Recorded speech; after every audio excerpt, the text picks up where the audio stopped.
Paracast, the gold standard of paranormal radio. And now, here's Gene Steinberg. So this week on the Paracast, we are celebrating Halloween weekend. And the reason we're celebrating the weekend and not the day is because Halloween was on a Friday, the show is being heard on a Sunday, so we are magnanimous people here, and we're doing it for the entire weekend. Now, Chris O'Brien is on assignment somewhere in New York, and he's having problems getting Skype to work on his iPhone. Now, if he does get it to work, we'll hear from him later. Otherwise, we'll figure it out. Evidently, it might be a problem with this infamous iOS 8, the latest software from Apple, and he probably just needs to update it. It's complicated. I don't want to get into technology stuff here. If you want to hear my rantings on technology, we have another radio show called Tech Night Owl Live, and you can hear all that stuff there, and we have all the experts, and we answer everything. So instead of Chris, our guest co-host is one of our forum moderators, Goggs Mackay. Goggs. Hey, Gene, yeah, good to be here. Always glad to help out. Shame Chris can't be here so far, but, maybe he'll check in a bit later, and good to be talking to Micah again. So we have Micah Hanks, and this is kind of our Halloween weekend show, as I've said. And Micah, of course, has an interesting icon or avatar on Skype.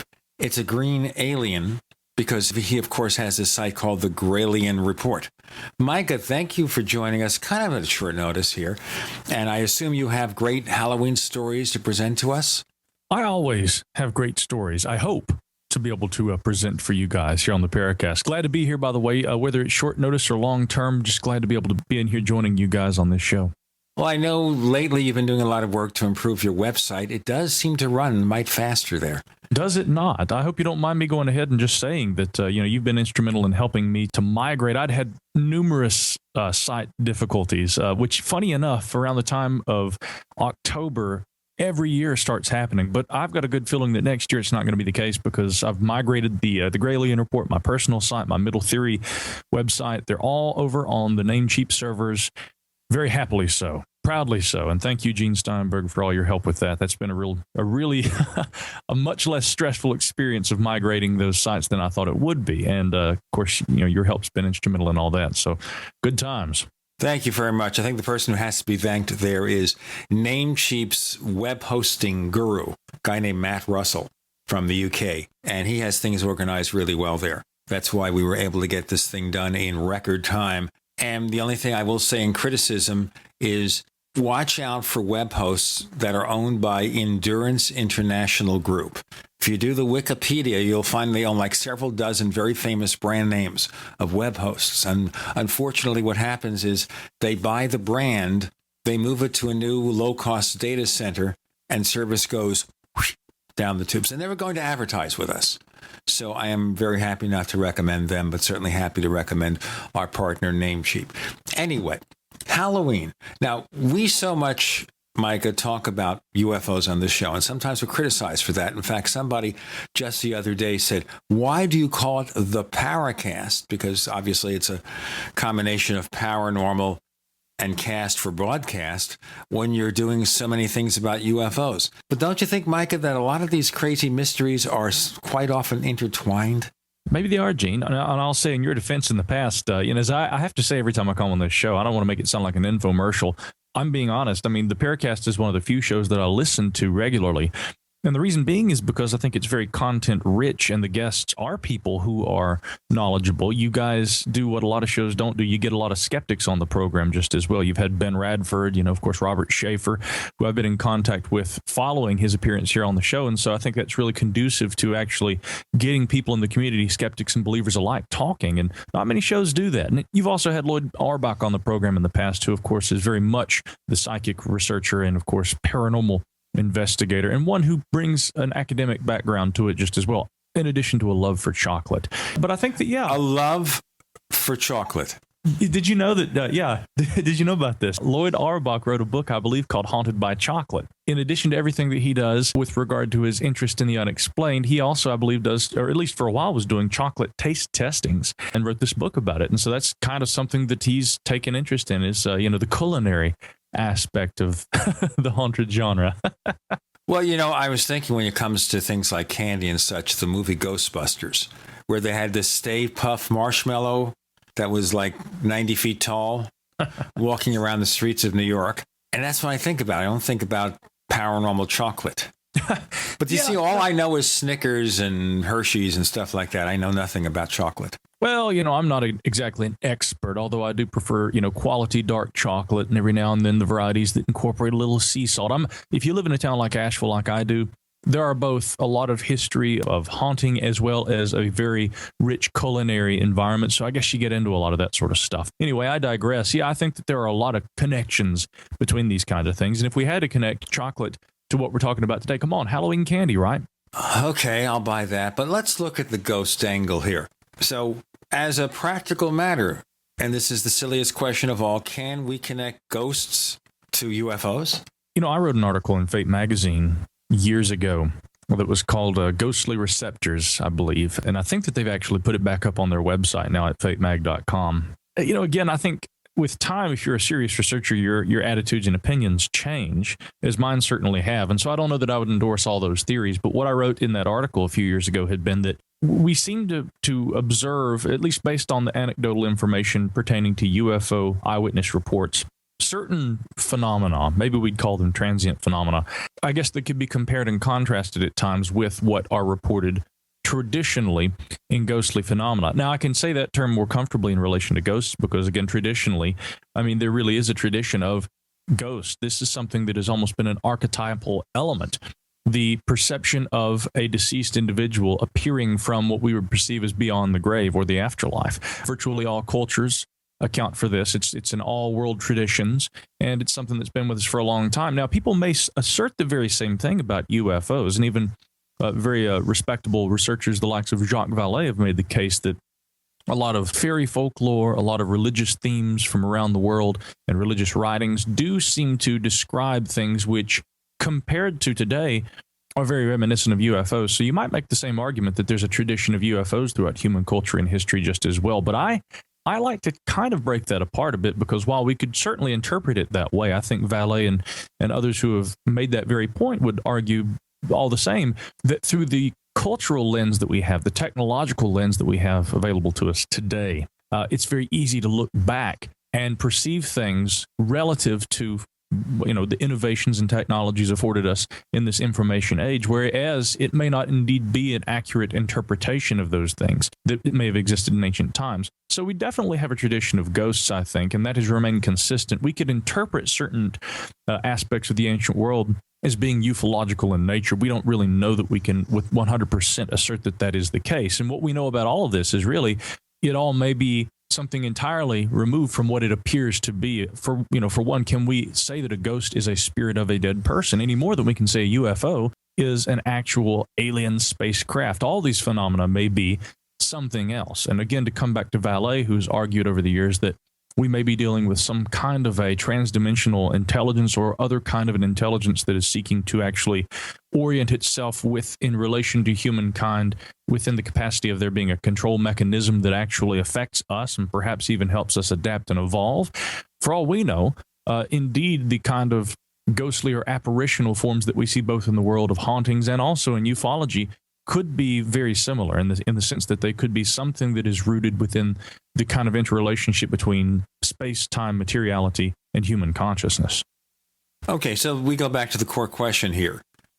We believe, or most people who believe in ghosts believe, that these are spirits of the dead. It's your dead Uncle Harry that's coming back to complete some unfinished business, or it's the person who died in the house 100 years ago, but keeps coming back for various and sundry purposes. This gets to be crazy. Because this is the Halloween weekend episode.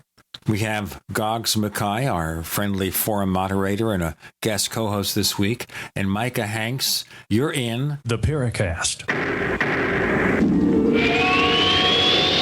So here's what happened. I was placing an order online. The site went down. It took hours before it returned, but I'd already placed the order with another company. If your site goes down, you could lose business. And if you have a business or personal site, you'll want to know it's easy to run and it will stay online. At iWeb, your site is hosted on one of the most reliable networks in the world. Talk to a sales rep at iWeb.com. Use the promo code TechNightOwl for a special discount. First came Attack of the Rockoids, and it was a critically acclaimed success. And now there's The Coming of the Protectors. A former military intelligence man is contacted by a space woman in a dream that turns out to be a nightmare because evil forces on her distant planet are planning to conquer the Earth. This is gripping science fiction of the classic kind.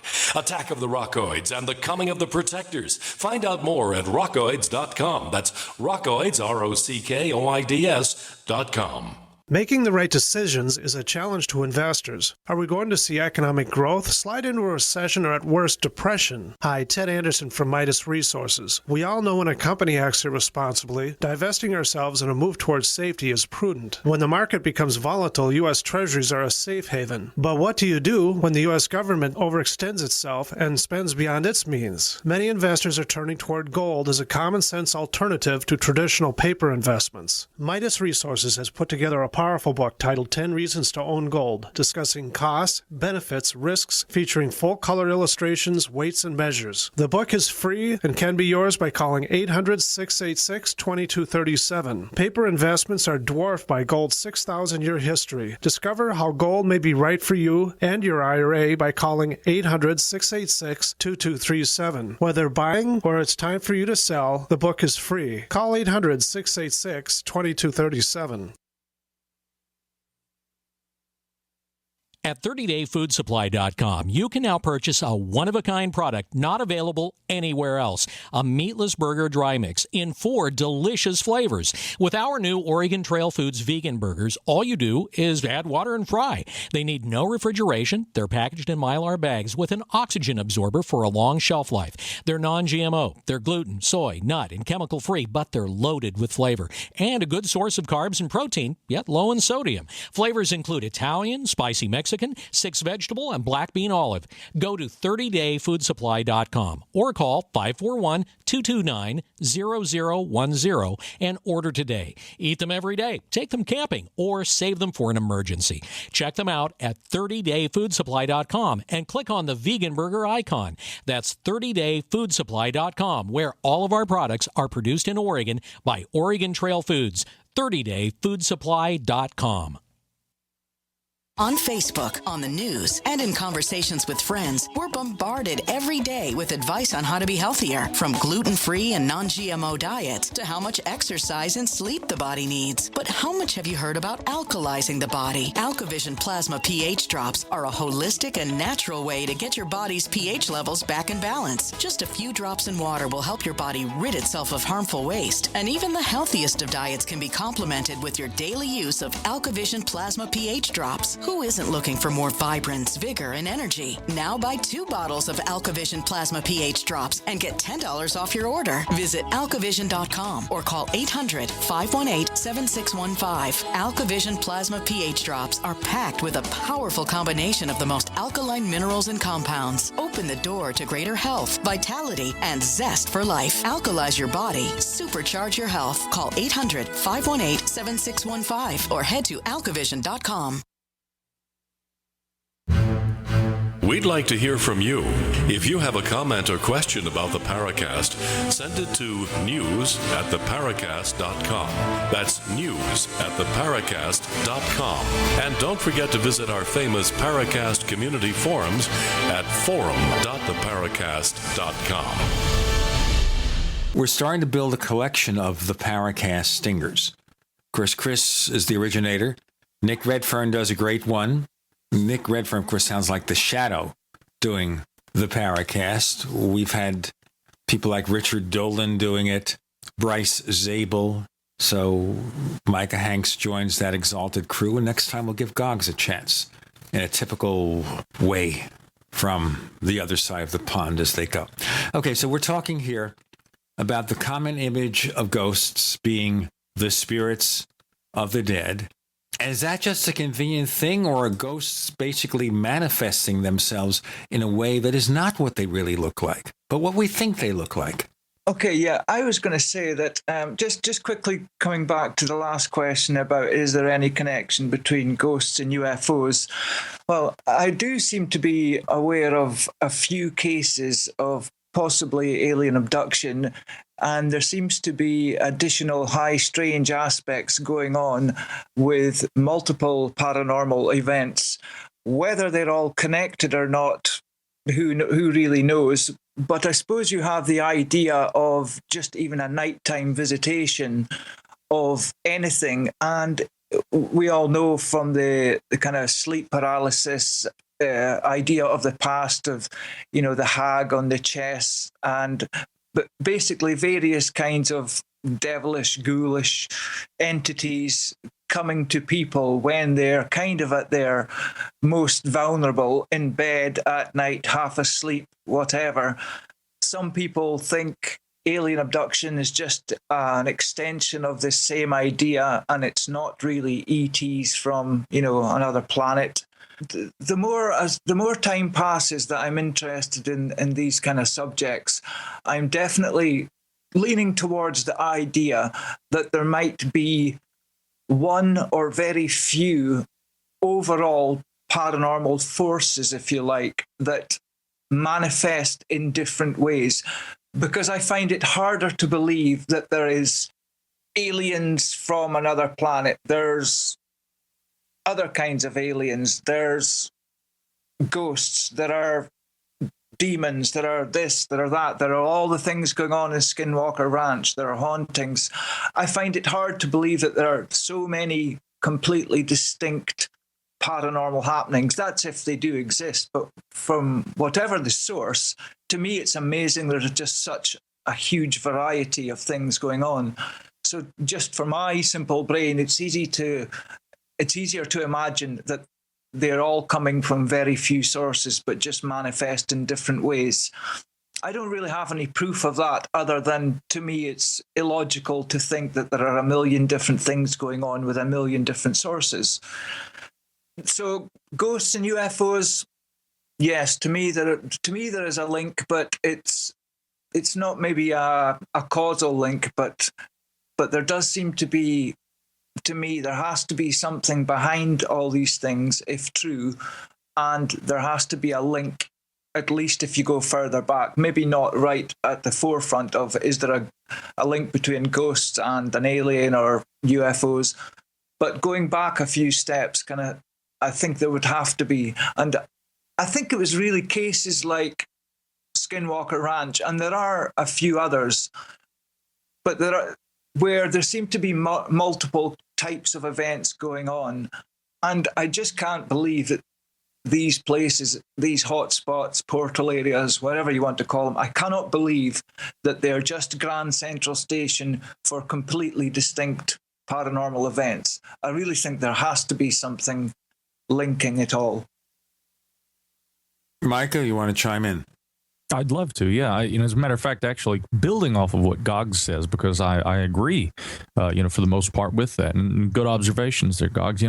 I think that, and again, this is entirely speculative, and as much as any discussion of paranormal phenomena, I think that people of the mainstream academic mind would look at something like this and say, okay, but that's still not of any merit because it's speculative. But again, physicists speculate, and speculative physics has actually been the foundation for parts of our understanding of the universe, especially when we utilize placeholders, the likes of dark matter and things like this, to kind of, describe what we cannot perceive fully about the universe, and yet the observable effects of which we certainly can observe. So in speculating and stating it as such, I think that it's very possible that, and I think that both philosophy and certain aspects of our modern physics are pointing more and more in the direction of the universe itself kind of being an informational matrix, a lattice of sorts that human consciousness or any kind of a conscious perception is capable of interacting with. And if that were the case, based on the laws of the universe, one interesting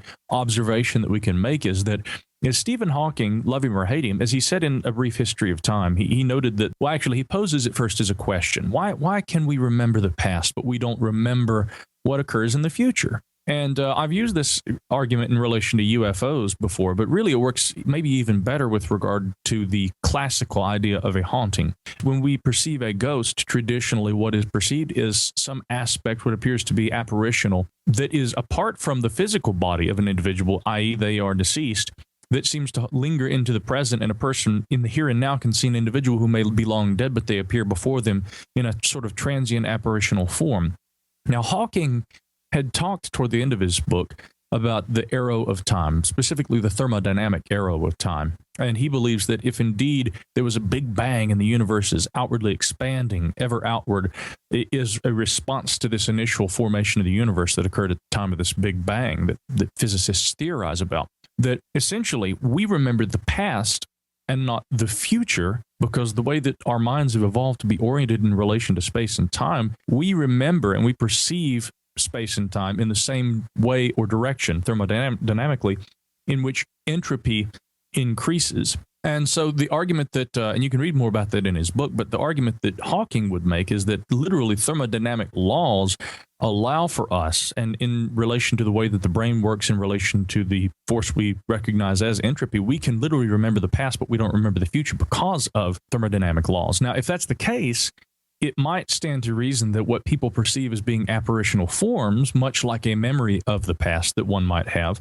these are also, in terms of what we understand about physics, at least in keeping with the idea that aspects of the past could be related, but maybe not the future. Now, it becomes a much more different and perhaps perplexing argument when we start talking about premonition, psychic phenomenon, and what some have actually theorized, which is that UFOs may actually be apparitional forms emanating from the future. That, again, is entirely speculative, and we could go down that road, but for the case of noting that maybe while not all people can perceive premonitions of the future, many believe that they can, maybe some actually do, we do all have memory. We do all remember things that have happened in the past. And if there is some sort of a thermodynamic orientation between consciousness, the human brain, and space-time that allows for that, maybe it allows for the apparitional forms to appear from time to time too. Let's look, of course, at the reality of this. And that is, as you say, the way the laws of physics go, we can perceive the past, remember the past, but we can't see into the future.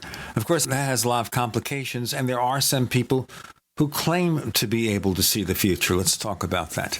We have Micah Hanks from the Gralien Report joining us with Gene and our guest co-host this week, Goggs Mackay. You're in the Paracast. Great minds think alike. The network for the independent-minded. The Genesis Communications Network. GCN. Is there a secret UFO agenda? Do strange creatures from the darkest corners of the mind roam the earth? Is there evidence for mind control, time travel, or devious government conspiracies?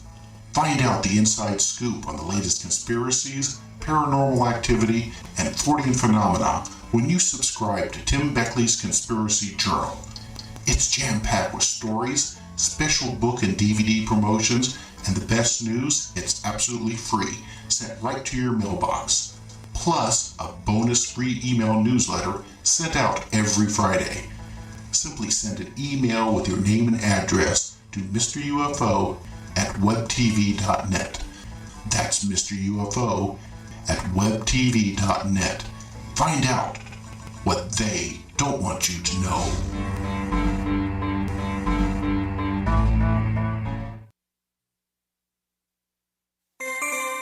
This alert just came in. This special announcement is for business owners and leaders of organizations who've been waiting for the right time to build. General Steel has made it impossible to wait any longer with rock-bottom prices that could save you thousands. That's right, General Steel, America's leader in pre-engineered structures, is offering buildings at prices you will never see again. Don't miss these prices. A 50 by 100 for $35,000. You heard right, that's 5,000 square feet for $35,000. Manufacturers, if you need a larger building, try a 100 by 100 commercial building for $129,000. You can't afford to rent with these prices. Imagine a 70 by 100 acre-foot church building for under $69,000. With the economy improving and interest rates still at historic lows, you can't afford to wait. So call 866-91-STEEL. Lock in your price now. Call 866-91-STEEL. That's 866-917-8335. With autumn in the air, it's time to think about getting ready for winter. And it's time to save at herbalhealer.com. You'll find amazing seasonal savings to prepare you for the fight against cold and flu season. Like Oregacillin to promote lung health. 30 capsules, regularly $34.95, now only $25. HHA olive leaf, the natural antiviral, normally $16.95, now 60 capsules are just $12. HHA elderberry power, a great flu and virus fighter, regularly $16.95, 60 capsules, now $10. Save on all our homeopathic detoxes. Choose from lungs, kidney, liver, brain, libido, or whole body, normally $26.95, now just $20. Visit herbalhealer.com and click on the Fall Winter Specials button to save on all our natural cold and flu fighting products. Also explore our Herbal Healer Academy correspondence courses that teach you how to handle your health naturally. herbalhealer.com, healing the world with nature, one person at a time, since 1988. Breakfast, lunch, and dinner. 3 square meals you'll need in an emergency. So the Freeze Dry Guys 3 square meal unit sale is just the ticket. A variety pack of tasty, nourishing breakfast, lunch, and dinner on sale now. Breakfast is Freeze Dry Guys' favorite. Hot oatmeal and sweet dehydrated bananas. Lunch is Mountain House freeze-dried hot macaroni and cheese and crisp green beans. And dinner is Mountain House long grain wild rice pilaf and hearty beef stew, vegetables, and gravy. Call Freeze Dry Guy and ask for details on the 126 serving 3 square meals unit. One case normally $164.37. Sale price at only $138.90. Save over $25. Get 2 or 3 cases and save even more. Or ask about Freeze Dry Guys Fall Chili Special. Always free shipping to lower 48 states. Call 866-404-3663 or click freezedryguy.com. And hurry, the Fall Chili Special and 3 square meals unit are on sale while supplies last. From the Freeze Dry Guy, the finest freeze-dried and dehydrated foods available for long-term storage, period.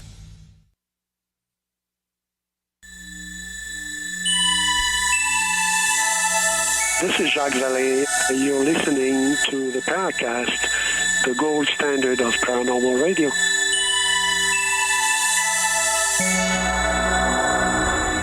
Giving a continental flair to the Paracast, we have Goggs Mackay.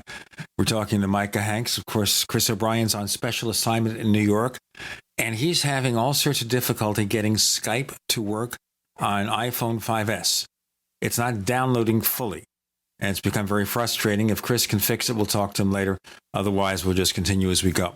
All right. So, Micah, we can remember events in the past, but some people claim to see the future. Are they really seeing the future? Do they imagine it? What? To be honest, and this may anger a lot of psychics, but I think that a lot of people are imagining those things. I don't think that all people are imagining premonitions of the future. I mean, I personally am not a person who claims to be psychic, but I have certainly had what I would call premonitions, or maybe I feel more comfortable referring to them kind of in the Jungian sense as synchronicities, a meaningful coincidence where an idea or a thought comes to mind and it seems to have a direct relationship with a future event. So in terms of the idea of the meaningful coincidence, of course, Jung coined that term synchronicity, but it was expounded upon very brilliantly, I think, by the late Arthur Koestler in his book, The Roots of Coincidence, which is really, I think, one of the best scientific or academic examinations of purported paranormal and psychic phenomena. Now, Koestler, of course, was best known for being a novelist. He wrote Darkness at Noon, and of course, he was a political commentator. He was actually somewhat criticized, not only by his people, his peers throughout his life, but even I think his biographer, Dr. Michael Scammell, kind of in that extensive biography about Koestler, he kind of played down the fact that later in his life, Arthur Koestler, or Koestler as it would have been pronounced in the German, he was actively involved in parapsychological research. So one of the greatest political minds of the 20th century, actually at the time of his death, it was a mutual suicide pact between he and his wife. He actually left his estate for the foundation of what became, I believe, and Goggs, you may know more about this, I believe it's in Scotland, but it's, if not there, someplace in Europe, it's the Koestler Parapsychological Unit that was founded.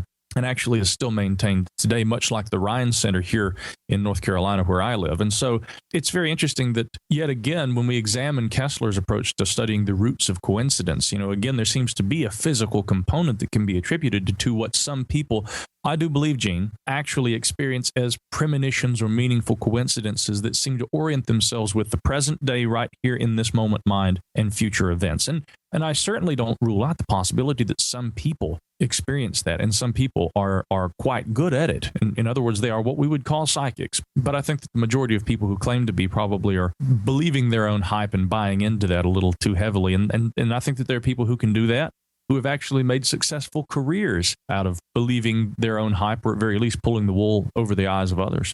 You wonder if sometimes someone has an experience and occasionally they do see something that they shouldn't be able to see.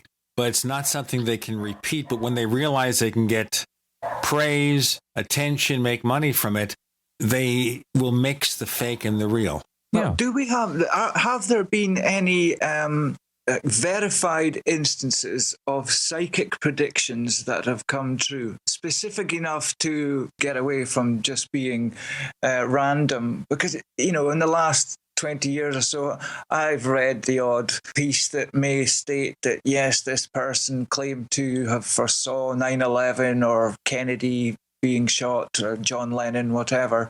They never seem to be able to provide proof that, they publicly told other people long before the event. It's after the event, they say. So I'm not aware of anyone who's come close to proving that. But coming to the synchronicity and meaningful event thing, I wonder how déjà vu may tie into this. Now, I know there are various scientific, psychological explanations for what déjà vu may be, but I've got a very quick personal example. It doesn't prove anything, but to me, it went a little bit beyond what normally happens. And that simply is, when I was about 13, I went to visit a friend I'd met up in my hometown, down in his hometown, in a part of Scotland I've never been before, not even close. And as I got there and exited the train station with him, and he only lived a couple of streets away, so we were on foot. We were about to round a corner, and I suddenly got that classic déjà vu feeling. But before I carried on round a corner, I stopped and spoke to my friend, and I said, I'm getting déjà vu just now, and I am convinced I know what it looks like round the corner before I got there. So I described to him that there was going to be a house there, like a garage there, and a blue thing, whatever there. And it was absolutely spot on. If there are any rational explanations for this, that I'm in some way kind of kidding myself, fair enough. Because I've heard that déjà vu is sometimes just the brain tricking itself into thinking that you've seen something before. It's kind of putting the cart before the horse psychologically, I suppose. But just for this one time, it seemed like I could stop and actually take my time and say, no, without any possibility of my brain going round the wrong way, I'm going to tell you what I think is round there in a place I've never seen before in my life. I suppose someone could say it was photos from a book or something before, but it wasn't a feeling that I'm remembering a photo. It was a feeling of I've rounded this corner before. So, Micah, what do you think about synchronicity, meaningful events, and déjà vu? Do you think there's any connection, or one's just a biological kind of hiccup? Again, Goggs, I see that you and I perceive what many would call a psychic experience as being something more similar, at least akin to our own observation and perception of it. The déjà vu component is a very interesting thing. And I should say, by the way, when you mentioned that there was a psychological approach to the idea that the brain can trick itself, if you're in Psychology 101, what you'll learn about is hindsight bias, which is the term that they actually use for this. The idea that essentially neurons or synapses, I guess more appropriately, are firing in such a way that from time to time it creates and confuses the mind into thinking that an actual perceived event had been known prior to actual observation. And this is in psychological terms what hindsight bias means and what they offer as an explanation for déjà vu. But there are some historical instances that seem to be a little more indicative of possibly someone and some people having an ability to perceive things that are happening maybe elsewhere in the world, but that far enough removed from where they are that they shouldn't have been able to know this. A notable example from history is Emanuel Swedenborg, a guy who, of course, is very interesting in all different kinds of realms of thought with regard to the unexplained, supernatural, and whatnot. Swedenborg purportedly was at a dinner one evening when he said that he saw a fire breaking out and it was beginning to consume a block of houses. And he had accurately predicted a fire, I believe, that almost consumed his home, but that was put out prior to the actual fire reaching that residence. So that's an interesting story. And again, that was purportedly documented, that he had at a dinner miles away suddenly stopped during this dinner and had described what was happening, but said, no need to be concerned. The fire hasn't reached my home. If I'm remembering that correctly, and folks can look that up online, there's information about it elsewhere. No doubt if we were to complete a survey of parapsychological experiences, there probably would have been meaningful coincidences, deja vu, and other recognition of strange happenings along the lines of what we might call precognition that can be defined. But, a point that I think, again, philosophically and also in terms of kind of the politics of all this, that I think has to be made. Guys, more often than not, when you see skeptics who are saying that there's no evidence, they will say that, but they, 9 times out of 10, I find, have not actually taken time to read the literature about the subject that they are claiming does not exist or could not happen. Something that you find that's interesting among what I would call maybe the three of us and others, in this community, who are maybe 50, 60, 70% skeptical, but still have an open mind about this phenomena, open-minded enough to at least examine it and allow it some possibilities. I find that people like us will read skeptical literature. I, in fact, many would cringe, but I own the Skeptics Dictionary. I've read Psychop, publications over the years, Skeptical Inquirer. I follow what the skeptics have to say because I find that they present a meaningful argument. I also read the Fortean literature, the parapsychological literature. I get it from both, and it allows one the ability to contrast and compare. I don't want to make a general statement, but often when I've spoken to many skeptics, they will make the case against, but they have not actually read the literature that might support the idea that indeed, for instance, with precognition, maybe there is a rich history of people who have made these claims. It's anecdotal history. And again, if it doesn't satisfy the mind of the physics professor or the biologist or the geologist, it's not going to be something that scientifically can be replicated and accounted for. We have Micah Hanks. Our guest co-host this week is Goggs Mackay. You're here with a great crew of people, and Chris O'Brien, of course, is on special assignment with a problem with Skype. You're in the Paracast. You're listening to GCN, proudly sponsored by UnseenNow.com. Lock down your digital life at UnseenNow.com. This is GCN. Attack of the Rockoids has been well received by critics and readers alike. It's a thrill-a-minute story you'll never forget. A former U.S. military intelligence officer is haunted by intense dreams about a beautiful woman pleading for his help after a terrible battle in outer space. But the dreams turn out to be true and thrust him into a telepathic love affair with a woman whose faraway planet is intent on destroying the Earth. And now the gripping tale continues in The Coming of the Protectors. It's the second book of the Rockoids trilogy, a galaxy-spanning adventure that pits our hapless heroes against powerful, fanatical enemies that threaten the lives of freedom-loving beings everywhere. Attack of the Rockoids and The Coming of the Protectors. Classic science fiction at its best, available now. For more details, visit rockoids.com. That's ROCKOIDS.com. The experts at Web.com want to build your business a successful website for free, just like we did for these current Web.com customers. We've used and looked at other website designers, but there's nobody better than Web.com. Web.com can build your website in as little as 7 days free. Plus, we'll promote it on all the major search engines like Google, Yahoo, and Bing. If after 30 days you're happy, we'll continue to provide promotion, hosting, support, and maintenance, all for one low monthly fee. If not, cancel and pay nothing. If you're in business today and you don't have a web presence, you won't be taken seriously. Call right now and you'll also get a free .com or .net domain name for your new website powered by VeriSign, the world's leading domain name provider. Call 800-297-0154. That's 800-297-0154. No upfront charge for site build, after which ongoing fees apply. Rights to site are relinquished when canceled. Domain included during active service, after which fees apply. That's 800-297-0154. For over 5 years, you've been hearing about the Berkey guy, so you may know a few things about him. For example, you are well aware of the superior quality and effectiveness of Berkey water filters and accessories. But did you know the Berkeys have had independent lab tests done to prove just how effective they are? It's true, and he can email you the test results. Just visit goberkey.com. You may also know that the Berkey Guy has helped tens of thousands of people get better prepared. Now here's something you may not know. GoBerkey.com has amazing specials and deals all the time on a wide variety of survival and preparedness products, most ready to ship same day. Visit the Berkey Guy at GoBerkey.com and be sure to click the red Products on Sale Now button. You can always call toll-free 877-886-3653. Again, that's 877-886-3653. GoBerkey.com, home of the Berkey Guy. The human body is extraordinary. Despite all the stresses we inflict upon it, it still works hard to stay in balance. Thousands upon thousands of people rely upon Heart and Body Extract to help their body stay balanced. This excellent 100% natural herbal formula helps maintain healthy blood pressure levels, cleans arteries, promotes good circulation, balances cholesterol, and more. HB Extract, paired with healthy lifestyle choices like good nutrition and exercise, can give you a life free of pain, sickness, and fear. Recapture your youthful vitality and experience your body healing itself with the aid of HB Extract. It's extremely effective and it starts working in just days.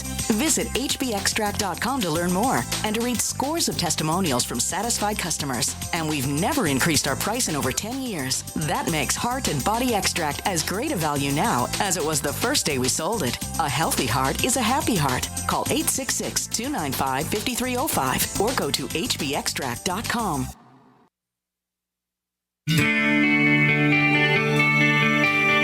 This is Jerome Clark, author of the UFO Encyclopedia and other books. You're listening to the Paracast.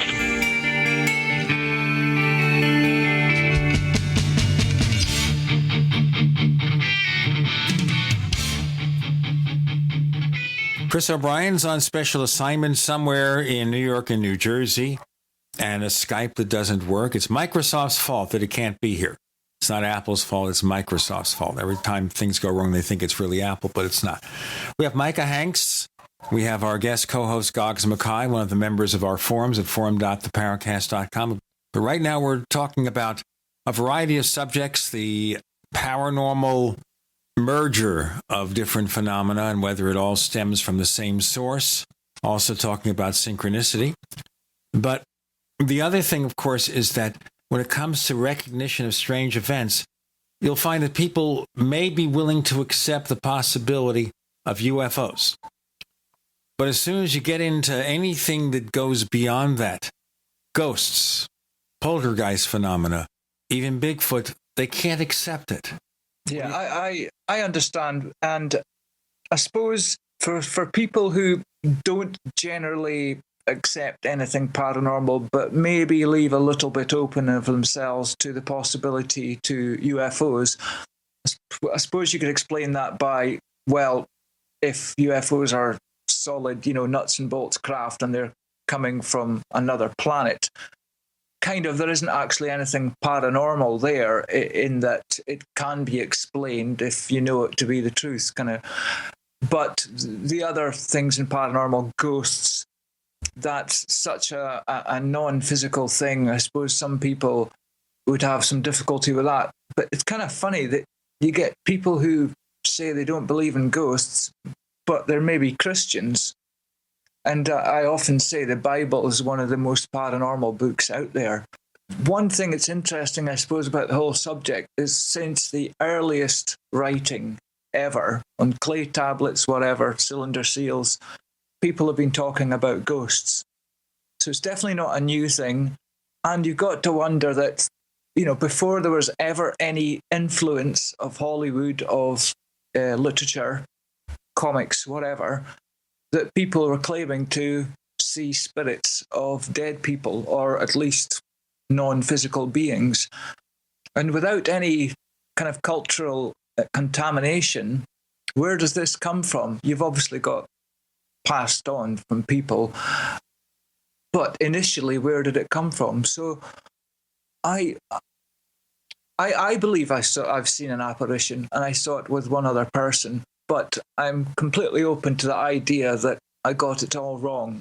But another thing is, I suppose that people some people want definitely to believe in spirits and ghosts, because once you get to the point in life where as we all do, you've lost people that you love, it's nice and comforting to think that after bodily death, the consciousness may continue in another form.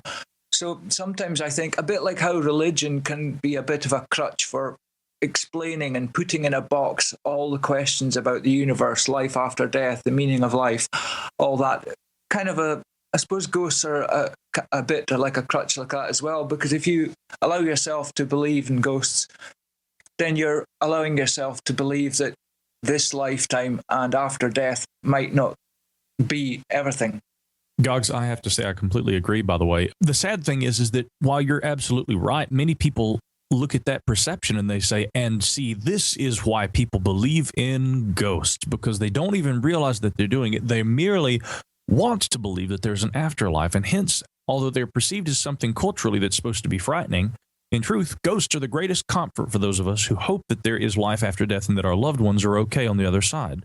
To me, while it can be used as an argument against ghosts in terms of the way that people orient themselves in terms of belief, does little to address, again, the consistency of the narrative about ghosts and hauntings in multiple cultures worldwide since time immemorial. And furthermore, I think that when we look at the way that the belief element there influences perception of the phenomenon, it brings us back to the fact that, as I've said time and time again, and I've had many more wise individuals express to me, what we need to do and what may even be requisite in terms of understanding the various phenomena around us is, rather than seeking to explain them away in terms of psychology, we need to acknowledge the psychological tendencies toward belief that we use to orient ourselves in relation to these phenomena, either in terms of, what we believe about them spiritually, religiously, or otherwise, or the belief that they simply could not exist because they don't conform to modern scientific jurisdictions, at least in terms of what we have accounted for thusly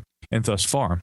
What's really important is that we have to kind of unlearn what we think we know about various phenomena. Is a ghost what we have culturally and historically and traditionally perceived it as being, a spirit of a dead person? Maybe not.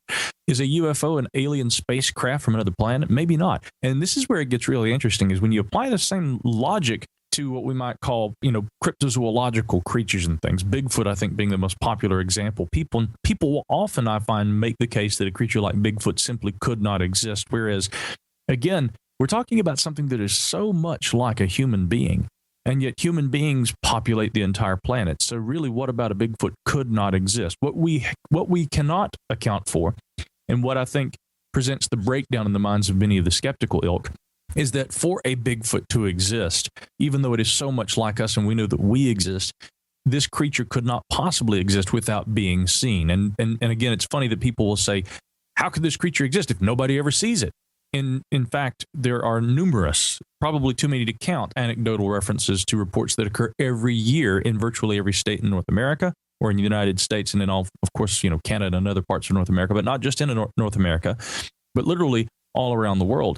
At times throughout history, we have seen time and time again, whether it be Neanderthal and, of course, what were once referred to as Cro-Magnon, Paranthropus, Meganthropus, different varieties of hominids, our ancient ancestors, existed in different parts of the world, but at the same time, in conjunction with one another at different periods throughout history. Could it not be the case that something like that is happening right here, right now, today? Again, nothing about the existence of a Bigfoot, to me, seems too far removed from the possible. It's just the way that I think people try to orient their minds around belief in these kinds of things. And so really, if we want to understand unexplained phenomena, we can't just throw the baby out with the bathwater. Some of this stuff may be imaginary, and we have to accept that distinct possibility, maybe even that likelihood. But learning to orient ourselves differently in relation to how we perceive the phenomenon, learning to think differently about it, I think that's going to be the key to understanding it. Well, I think the big problem we always see in this is that we are so inclined to want to view this stuff in accordance with whatever our experience is, or what our cultural experience is. So if we see movies and TV shows about people seeing ghosts and their spirits of the dead, then we kind of accept that because we're seeing the same phenomenon. Oh, it's that. Or if we see that UFOs are really spaceships because that's what the media tells us, that's what we expect because it seems that we have aircraft one step removed from what we have. Well, therefore, it comes from Alpha Centauri, the third planet of the system, or something like that. So we're being conditioned to believe in things that may actually not be the case, even though there's an existing phenomenon. Absolutely. Yeah. And I think that a problem that a lot of people have with this sort of discussion is that while we're getting very philosophical here, gents, and we can talk about the fact that, well, maybe what we need to do to be able to study this phenomena is to think differently about it. Maybe it's this, or maybe it's that, or maybe it has this kind of relationship with us and with consciousness in general. People, while I think this is important to discuss, I think that from time to time people can tend to get bored with it because they say, but you know what, at the end of the day, we still want proof. We want good evidence. We want examples. And again, I think that if you're talking about UFOs, look at not the Rendlesham Forest incident, but remember what happened there at RAF Bentwaters back in the 1950s. There was an RAF Bentwaters incident that was with regard to radar that occurred in the 1950s, was there not? Yes. Yeah. Okay, I wanted to clarify that because people are going to look at that. There you go. Yeah, exactly. So referring to the earlier incident that had radar traces, that incident, again, was one that the Condon Committee in the late 1960s, which again, predated the famous Rendlesham incident by a number of years. The Condon Committee, the University of Colorado UFO Project, listed this among one of their unexplainables. Now, again, they didn't say that was evidence of extraterrestrials. They simply said that this was an incident that could not be explained, but that seemed to be represented by some sort of a tangible physical phenomenon. When we talk about Bigfoot, again, many people talk about the Patterson-Gimlin film and say that they think it's a hoax. I know that Cal Korff and Greg Long wrote this book about that a number of years ago, where even certain facts in the skeptical narrative didn't match with one another. One had been that I think that Roger Patterson had put the suit together himself from horsehide. Bob Hieronymus, the man who wore it, confused with Bob Hieronymus, the radio show today, but the retired Pepsi-Cola bottler from Yakima, Washington. He had said that he wore it was horsehide and that it stunk. But then there was a guy named Philip Morris from right here in Charlotte, North Carolina. I'm actually in Asheville up the road a ways, but Philip Morris says that he actually supplied the suit to Patterson. And so from time to time, the skeptical narrative also doesn't necessarily completely fit the narrative that is purportedly being appended to this story. I still look at the Patterson-Gimlin film and say this is a possible. We'll talk about more possibilities in a moment. We have Micah Hanks, guest co-host Goggs Mackay. You're in the Paracast. The Paracast. Not just an alternative to the mainstream media. We're the premier independent talk radio network. We are GCN. This winter, next to water and food, you need a safe, storable fuel supply for your preparedness needs. Spare fuel is the answer. Unlike gasoline, spare fuel can be safely stored with your other supplies for many years and works in any gas-powered vehicle or backup generator. With the bitterly cold temperatures predicted for this winter, now is the best time to stock up on spare fuel. So go to GetSpareFuel.com. That's GetSpareFuel.com. GetSpareFuel.com. We the people grow cotton, weave fabric, engrave ink, embed strips and fibers to protect from counterfeit, then carting to a private bank, having it lent back at interest, forcing taxes to service debt. This capitalism, or was Jefferson correct when stating a central bank issuing the public currency is a greater menace to the liberties of the people than a standing army? Hi, Ted Anderson. I'm placing a free silver dollar in a book that explains our monetary system. Call for your copy, 800-686-2237. It's time to understand the system. Call 800-686-2237. That's 800-686-2237. The Genesis Communications Network is one of America's premier broadcasters of captivating talk radio. We thank you for listening. Now, just imagine, there are thousands of people who are just as passionate about radio as you are. But what you may not realize is how easy and affordable it is to advertise with us. Radio commercials for your business could be heard on hundreds of radio stations across the U.S. every day. We can help you by creating an effective radio advertising campaign for your company. From script writing to producing your commercial, just like the one you're listening to right now. No other network provides the level of customer service we do. When it comes to radio advertising, we are your one-stop shop. And no matter how big or small your business is, we can help. Email us at advertise@gcnlive.com, and an experienced advertising executive will help you take the first step towards driving more customers to your business or website. Advertise@gcnlive.com. Easy, affordable, effective.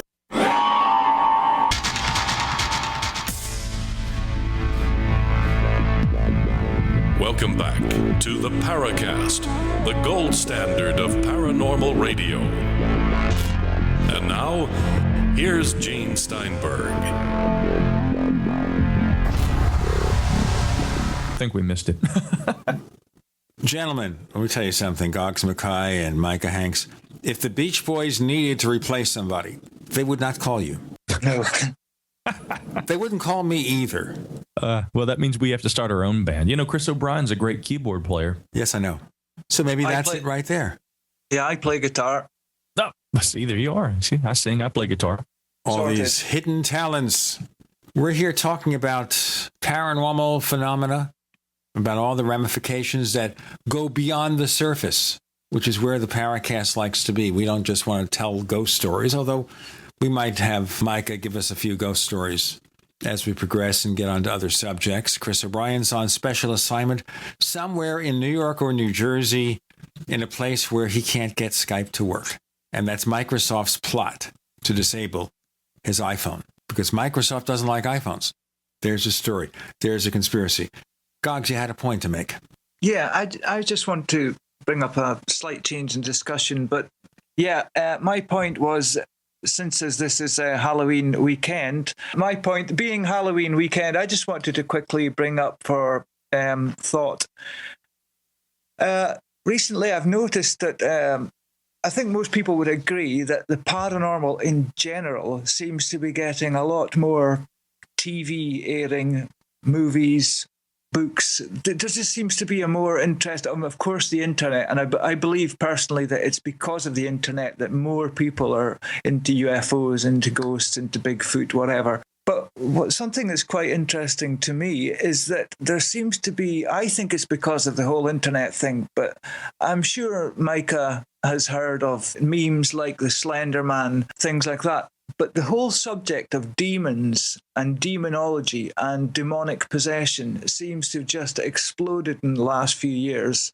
If you went back 10, 15, 20 years ago, there would be very, very few cases, reports of demonic possession, claimed demonic possession. You obviously have the classic case that the film The Exorcist was based on, and you've got like the movie The Exorcism of Emily Rose, which I believe was based on a real case too. But recently, in a lot of these ghost programs, ghost hunting programs, the number of people featured in these programs that claim to have some kind of demonic infestation in their homes, it just seems that the whole subject of demons has just exploded. And I wonder if anyone else agrees with that and what your thoughts on the subject might be. We do seem to see an awful lot of it these days, that's for sure. Of course, I think the most famous instance is William Peter Blady's The Exorcist. That's still a hallmark in terms of that whole entire genre. And the thing that we have to remember about this is that in terms of horror films, there have been a number of instances in recent years where films have claimed to be based on a true story when, in fact, that was not the case at all. They merely say that they are. And that's a problem, I find, because, again, even if there is, some justification behind the mythos, to say that a particular case, a haunting or something like that, is based on true events when it actually isn't, that's entirely misleading to people. And I think it contributes to this cultural idea that these things, can happen all the time. I have friends in the clergy. One I would name Father Jack Ashcraft, who is a commentator on this subject. He says 99% of all what are purported to be exorcisms, he says, are merely psychological. And he says, as a clergyman, I know that. But I do think that there are some instances where these sorts of things, for instance, one film that you'd mentioned there, Goggs, The Exorcism of Emily Rose, that was based on the case of a young girl. She was actually, I guess, high school age in Germany, I believe. Anneliese Michel, I think was her name. And she had purportedly had a background of psychological disturbance, and that during these dissociative states that she would go into, she would sometimes say things the likes of, I believe that this is something demonic, or I believe that I'm supposed to endure this as a sort of a martyr. She, of course, had a background in religious belief and the like. And so, again, clinical psychologists look at this case as being a dissociative, or maybe even a schizophrenic kind of a personality disorder or something akin to it. Yet again, there are people from the religious persuasion that would say without question that there was some sort of an actual exorcism that was unfortunately attempted and failed. The girl lost her life, and those who had actually, including family members and clergy who had participated in the exorcisms, were later charged for essentially endangering the girl and overlooking clinical methods that might have actually been more effective than those employed during the exorcisms. Micah, did she starve to death? I think that had been one of the cases, is that, again, that because she was not being treated clinically, the exorcisms, of course, were very difficult for her. During the exorcisms, she may have been, again, disassociating and psychologically performing the role of the person who was possessed. She had essentially, as a result of this, had experienced an incredible inability to retain liquids and solids, of course, that she consumed. And one of the arguments is that she had indeed actually literally died as a result of malnourishment. But this was viewed as being, in relation to the people who were the family who had chosen to do this, and also the active members of the clergy that participated in the exorcisms, that essentially what had happened was that this was neglect. Because if she had been treated clinically, perhaps she would not have. If she'd been in a hospital setting, for instance, she could have been sedated. She could have been hooked up to a system that would have allowed her to be fed by force, essentially. So yes, that was one of the aspects, was that she'd actually died of malnourishment as a result of the exorcism process ongoing. Do you think it's interesting? I find it amazing that when you think about it, that if criminal charges were brought against a family who decided to call the services of a priest to perform an exorcism on what they believed to be someone suffering a possession, and due to this, that they may have like somehow contributed by maybe way of negligence to a death, like in the case of this girl. Isn't it interesting that the system that might actually charge them with crimes and then they'll appear in court, the whole judicial system, well, what happens when you give evidence in court? You put your hand on a Bible and you swear on the Bible. You can't affirm, of course, but most people swear on the Bible in our system. And isn't it interesting, really, that if you say you're a Christian, it should follow that you believe in demons. And I always find it quite strange that the judicial system takes a dim view of, if you like, excuses or reasons of some kind of like weird religious thing. It's more into clinical science, psychology, just forensic things. But at the same time, it's, you've got to put your hand on the Bible. And if you look, most institutions probably will have some kind of quasi-religious aspect. And in our country, that's usually Christian. To me, there seems to be a strange thing going on with these two extremes, when in fact they are very related.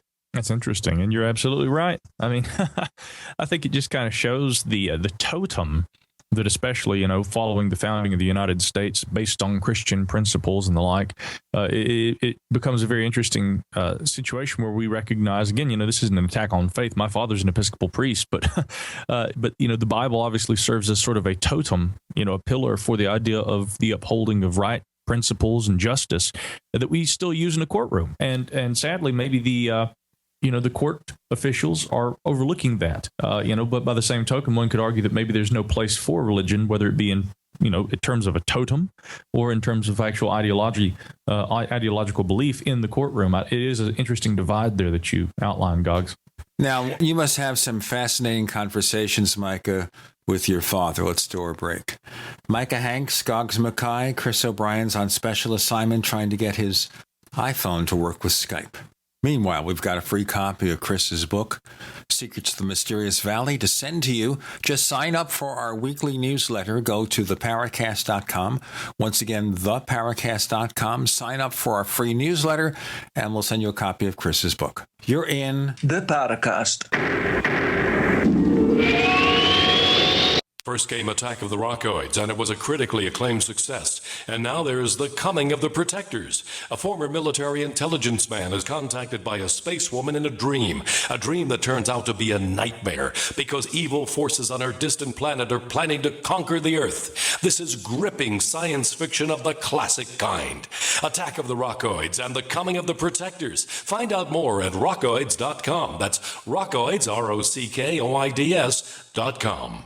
Do you need a website? Well, you can get a great deal on hosting services with Namecheap's legendary coupon code. They're offering substantial hosting discounts on shared hosting, business hosting, VPS hosting, reseller hosting, and even dedicated servers. Namecheap is preferred by millions. It's backed by a money-back guarantee. Use the coupon code LEGENDARY to cash in on the special deal at Namecheap.com, Namecheap.com. Gold. It's like nothing else on Earth. From the Romans through the Renaissance, from the Industrial Age to the Space Age, gold has weathered the test of time. For 6,000 years, gold has remained the ultimate store of wealth. According to the World Gold Council and the U.S. Mint, demand is at an all-time high. The stage is being set for the reemergence of gold as the common-sense alternative to a fiat paper currency that gets weaker every day. Midas Resources is proud to offer the hard-hitting report that arms you with the truth you need to protect you and your family from the Fed's plans for your hard-earned money. Don't gamble with your future. Call Midas Resources today and ask for your free copy of As Good as Gold. Call 1-800-686-2237 for the report the Fed hopes you'll never see. As Good as Gold can be yours by calling 800-686-2237. If you have ever thought about owning gold, you must read this report. Call Midas today at 800-686-2237.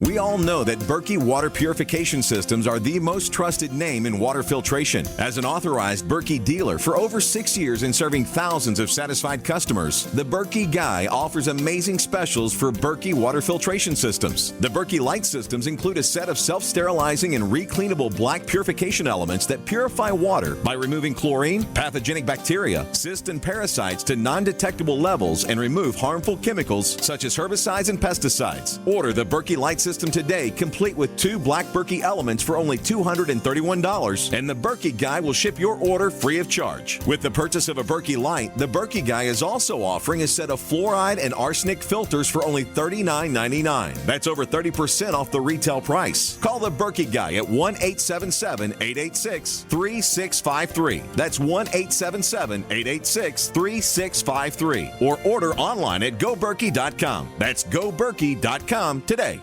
With autumn in the air, it's time to think about getting ready for winter. And it's time to save at herbalhealer.com.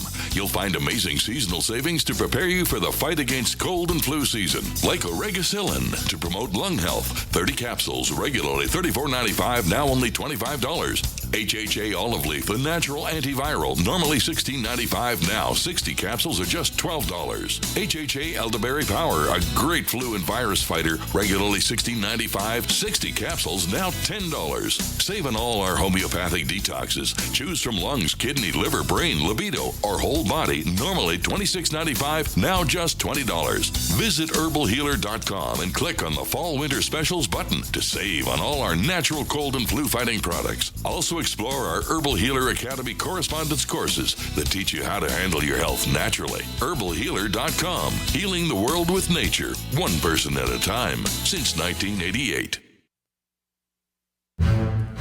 We'd like to hear from you. If you have a comment or question about the Paracast, send it to news@theparacast.com. That's news@theparacast.com. And don't forget to visit our famous Paracast community forums at forum.theparacast.com.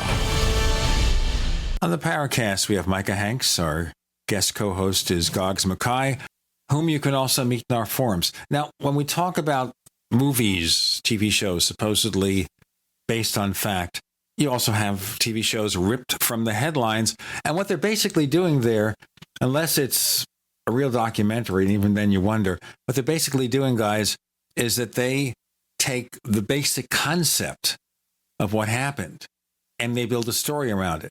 There may be very few details they have in common with the real event. Yeah, absolutely. I mean, there's one paranormal story that I've always been interested in, and that's the story of the haunted Jewish wine cabinet, or otherwise known as the Dybbuk box.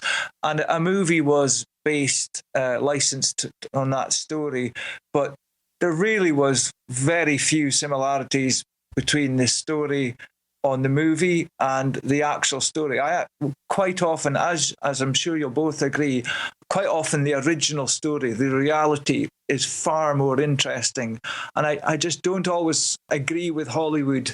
And I understand what they do in taking the grain of truth of something and making a story. But I find often they just willingly ignore the reality when quite often, to me, it seems a better story. Is that what you were getting at, Gene? Yes, indeed. But let's talk about examples. You say that maybe the original event is a better story than having a bunch of Hollywood screenwriters and some pitch meetings trying to put something together. Do you have any other examples where the real story, the real truth, was more interesting than the movie? But then there's the other question here. Why would they do that? Do they think they can do better than reality by making the movie more violent or different or something like that? Is that really our discussion here?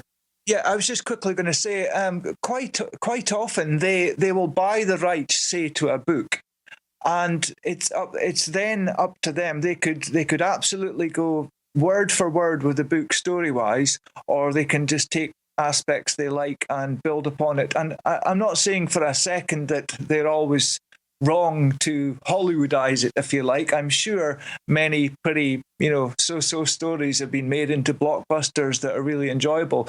But I can't think of many examples off my head. The only one I can really talk with any knowledge would be the Dybbuk box. But definitely that, to me, having read the book, without a doubt, the true story was far more interesting than the movie. Now, the movie did actually do quite well, but it's just an example.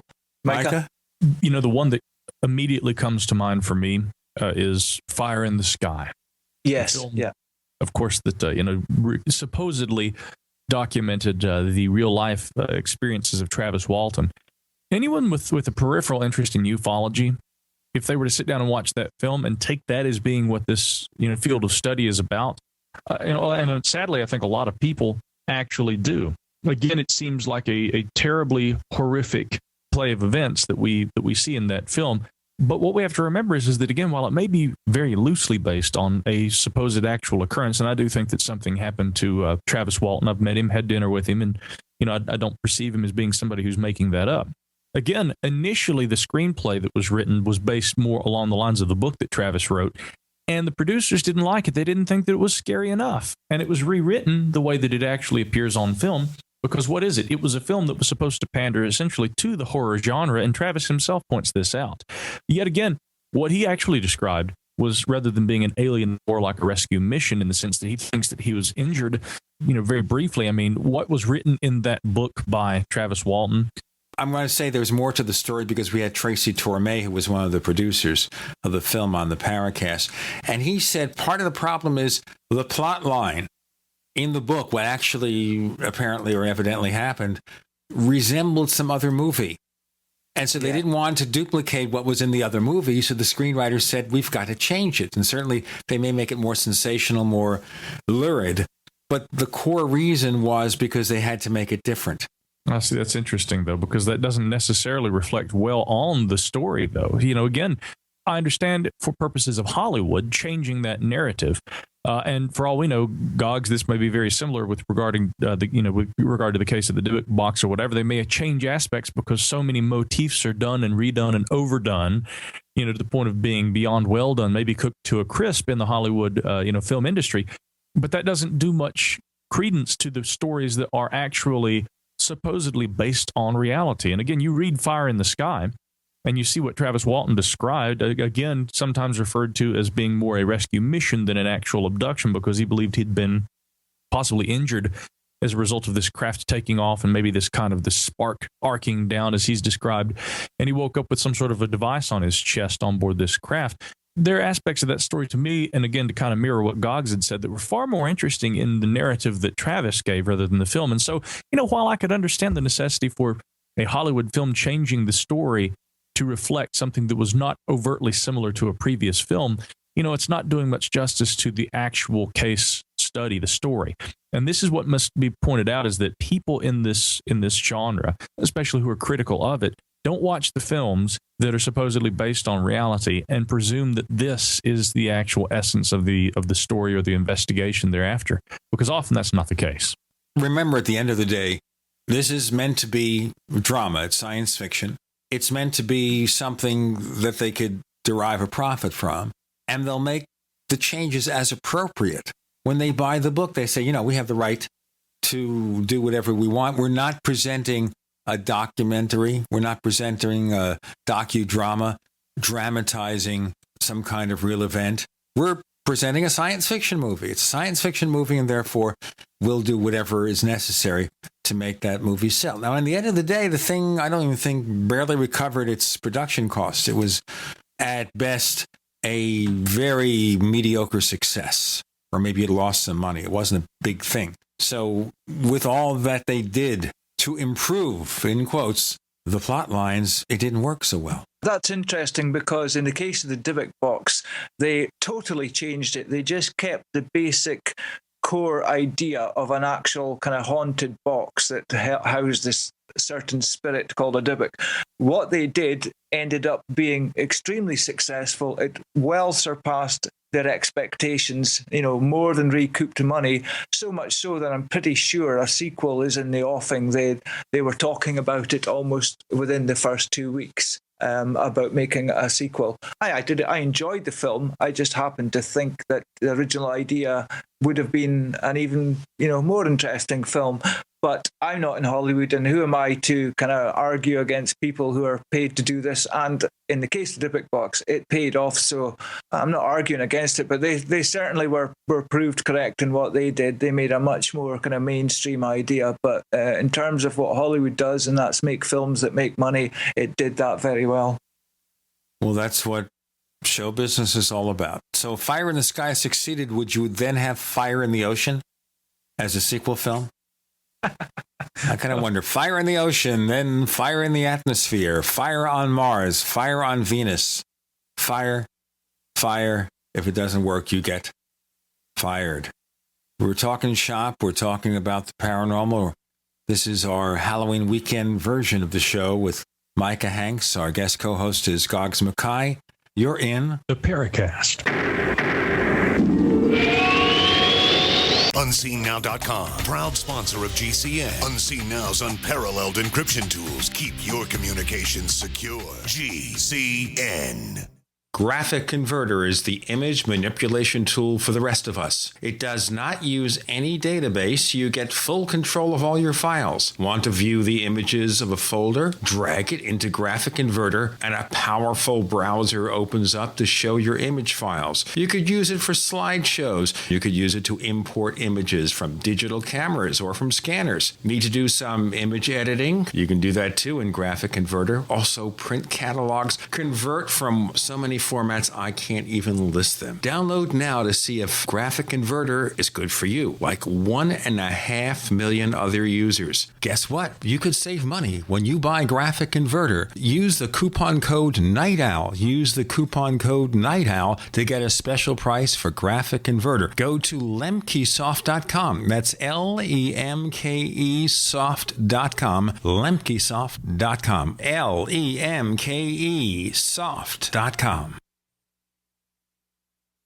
If you need to say happy birthday, happy anniversary, thank you, or simply I'm thinking of you, ProFlowers.com is the key. ProFlowers has stunning bouquets, like the best-selling 100 blooms for $19.99. Plus, ProFlowers will include a glass vase for free. Sending someone a wonderful surprise of beautiful flowers sent fresh from the fields is easy. Choose the bouquet you like, pick the delivery date, and each order is 100% guaranteed.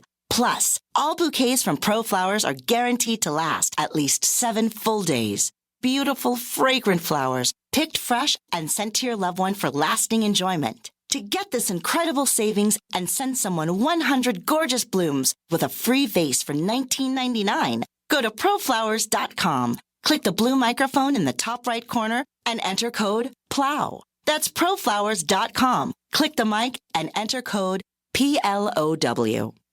The experts at Web.com want to build your business a successful website for free, just like we did for these current Web.com customers. We've used and looked at other website designers, but there's nobody better than Web.com. Web.com can build your website in as little as 7 days free. Plus, we'll promote it on all the major search engines like Google, Yahoo, and Bing. If after 30 days you're happy, we'll continue to provide promotion, hosting, support, and maintenance, all for one low monthly fee. If not, cancel and pay nothing. If you're in business today and you don't have a web presence, you won't be taken seriously. Call right now and you'll also get a free .com or .net domain name for your new website, powered by VeriSign, the world's leading domain name provider. Call 800-297-0154. That's 800-297-0154. No upfront charge for site build, after which ongoing fees apply. Rights to site are relinquished when canceled. Domain included during active service, after which fees apply. That's 800-297-0154. You have all seen and heard about the elements of the periodic table. These elements are the building blocks of everything in the universe. You, my friends, are made from these elements. A shortage of any of these important trace elements can lead to disease. Go with the science and take the Lady Talk Health Challenge and get all 90 essential trace elements with a healthy start pack at LadyTalkLive.com. Or call 855-333-LADY. That's 855-333-5239. Research shows it's not just what you put in your body that counts, it's what you put on it as well. Why not use an all-natural, healthy mineral-based makeup that actually benefits your skin? Once you experience the airiness and flawless coverage of Longevity mineral makeup, you will never use anything else. With Longevity, the perception of your complexion will be natural perfection. Animal-friendly mineral makeup at Mary Lou Health. That's MARILU Health.com. Or call 855-321-HEALTH. Hi, this is Nick Pope. You're listening to the Paracast. So Chris O'Brien is not here because it's Microsoft's fault. They don't like the idea that he recently activated an iPhone so he couldn't get Skype to work, Skype being owned by Microsoft. I have no idea. We'll get that fixed, and he'll be back next week. So we have Goggs Mackay, our guest co-host, a member of our forums at forum.theparacast.com. He's one of the friendly moderators who keeps things running. We have Micah Hanks from the Gralien Report at gralienreport.com, celebrating their updated website courtesy of Namecheap. And we're basically talking about unusual paranormal events. Now, because this is a Halloween weekend show, Micah, you have a couple of ghost stories you can drop on us? Well, of course, because as I lamented earlier, or rather reflecting the lamentations of the listeners, from time to time, while the philosophy has to be discussed, they like to hear case studies, reports, and just good old-fashioned stories. One that comes to mind, one subject, I should say, since we've covered Dybbuk boxes, ghosts, Bigfoot, UFOs, all this stuff, Ouija boards. This is something that really a lot of people are rubbed the wrong way about even just the discussion of them because of the negative, stigma attached to them. And I'm not saying that it shouldn't be there, because really a lot of the stories that we hear about Ouija boards are just darn unsettling.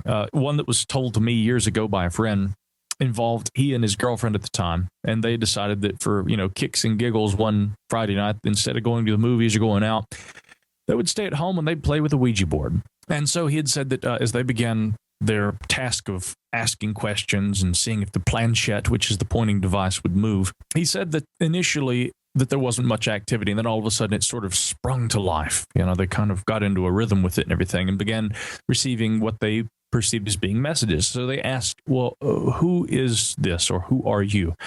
And the board took several minutes, but indicated that it was a spirit of a young girl.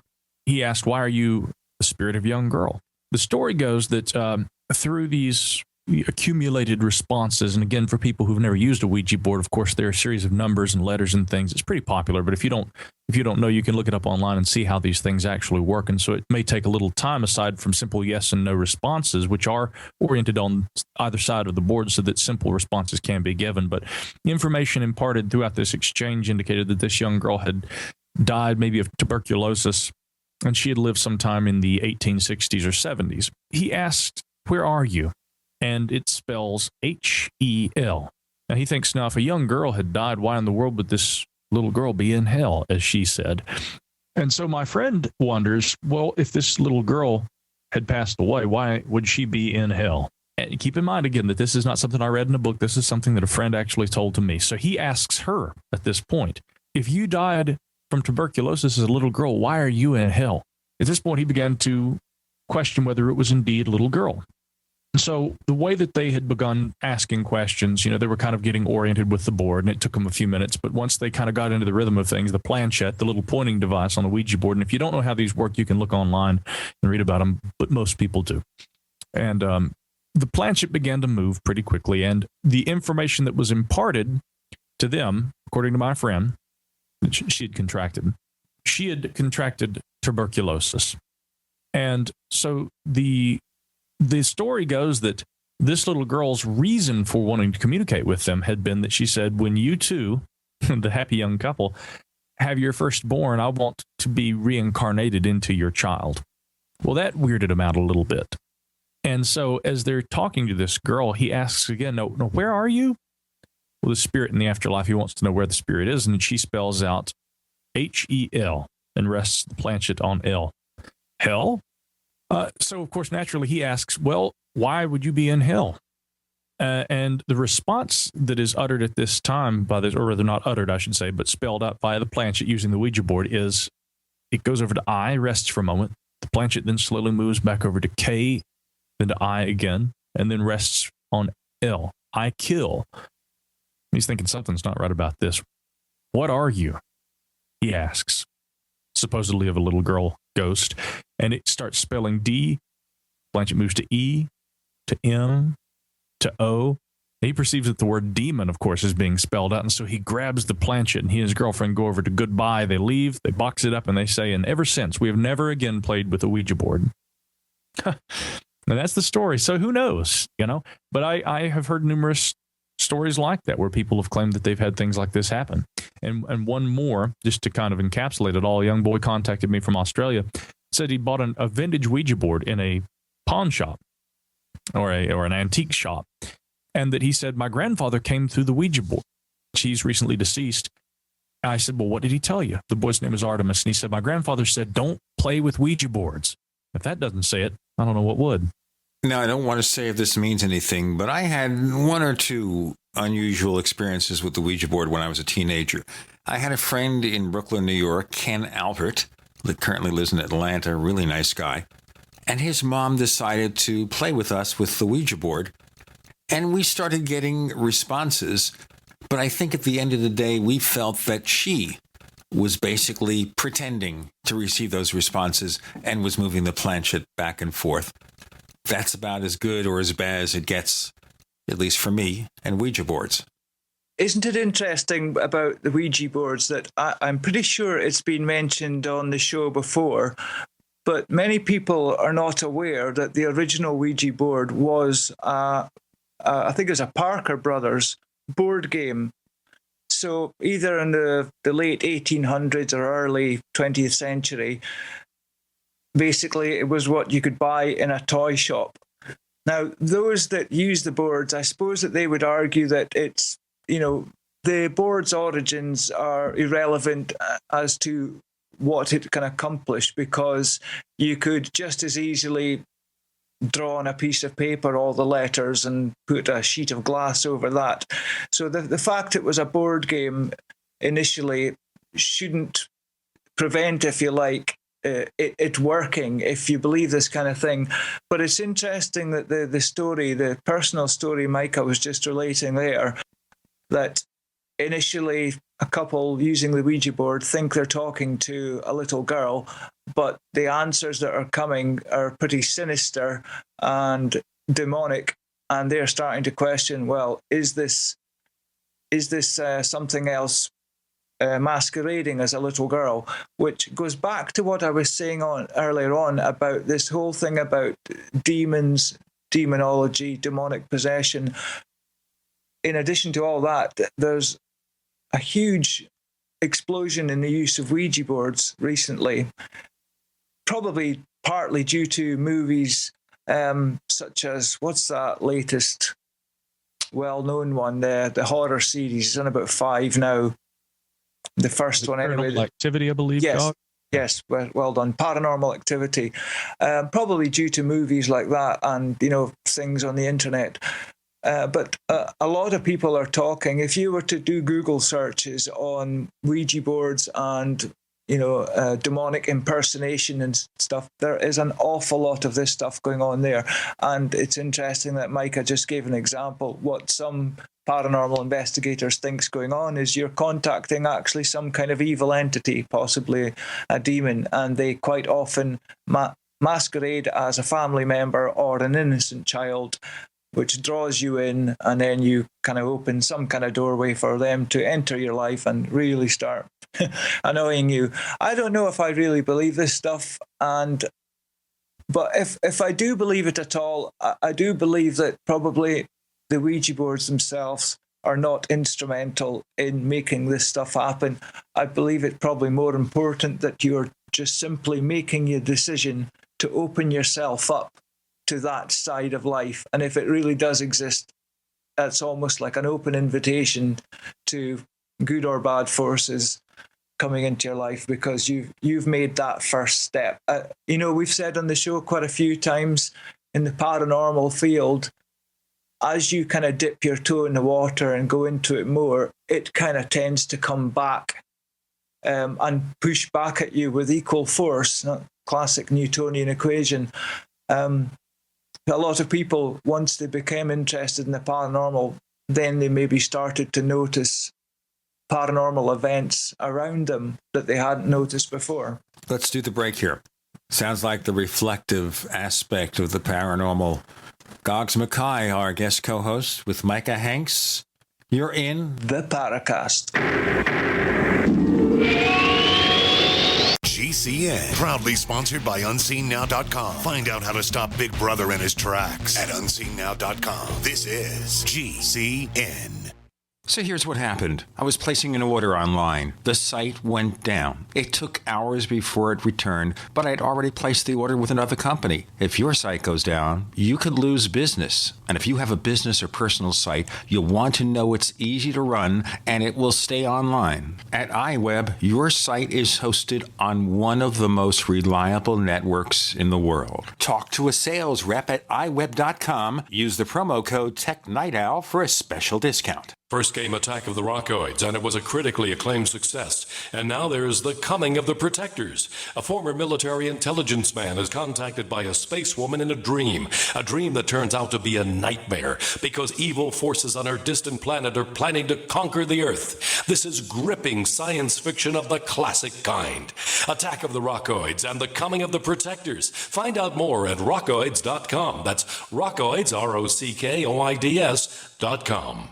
On Facebook, on the news, and in conversations with friends, we're bombarded every day with advice on how to be healthier, from gluten-free and non-GMO diets to how much exercise and sleep the body needs. But how much have you heard about alkalizing the body? AlkaVision Plasma pH drops are a holistic and natural way to get your body's pH levels back in balance. Just a few drops in water will help your body rid itself of harmful waste. And even the healthiest of diets can be complemented with your daily use of AlkaVision Plasma pH drops. Who isn't looking for more vibrance, vigor, and energy? Now buy 2 bottles of AlkaVision Plasma pH drops and get $10 off your order. Visit alkavision.com or call 800-518-7615. AlkaVision Plasma pH drops are packed with a powerful combination of the most alkaline minerals and compounds. Open the door to greater health, vitality, and zest for life. Alkalize your body. Supercharge your health. Call 800-518-7615 or head to alkavision.com.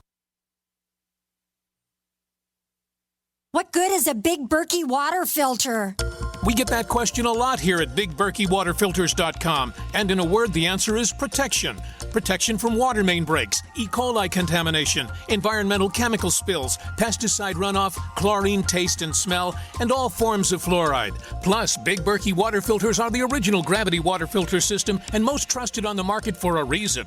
Tested by multiple independent NSF EPA certified labs, they are the gold standard in water purification. At only 1.7 cents a gallon, a single set of filters filters can last for 5 to 10 years.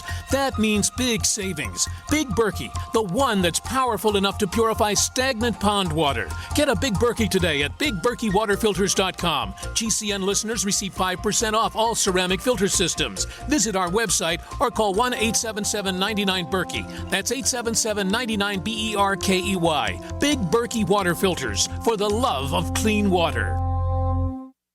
At 30dayfoodsupply.com, you can now purchase a one-of-a-kind product not available anywhere else. A meatless burger dry mix in 4 delicious flavors. With our new Oregon Trail Foods vegan burgers, all you do is add water and fry.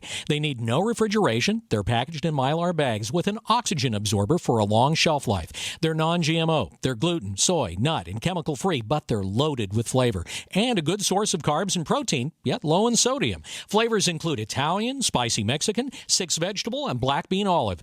Go to 30dayfoodsupply.com or call 541-229-0010 and order today. Eat them every day, take them camping, or save them for an emergency. Check them out at 30dayfoodsupply.com and click on the vegan burger icon. That's 30dayfoodsupply.com, where all of our products are produced in Oregon by Oregon Trail Foods. 30dayfoodsupply.com.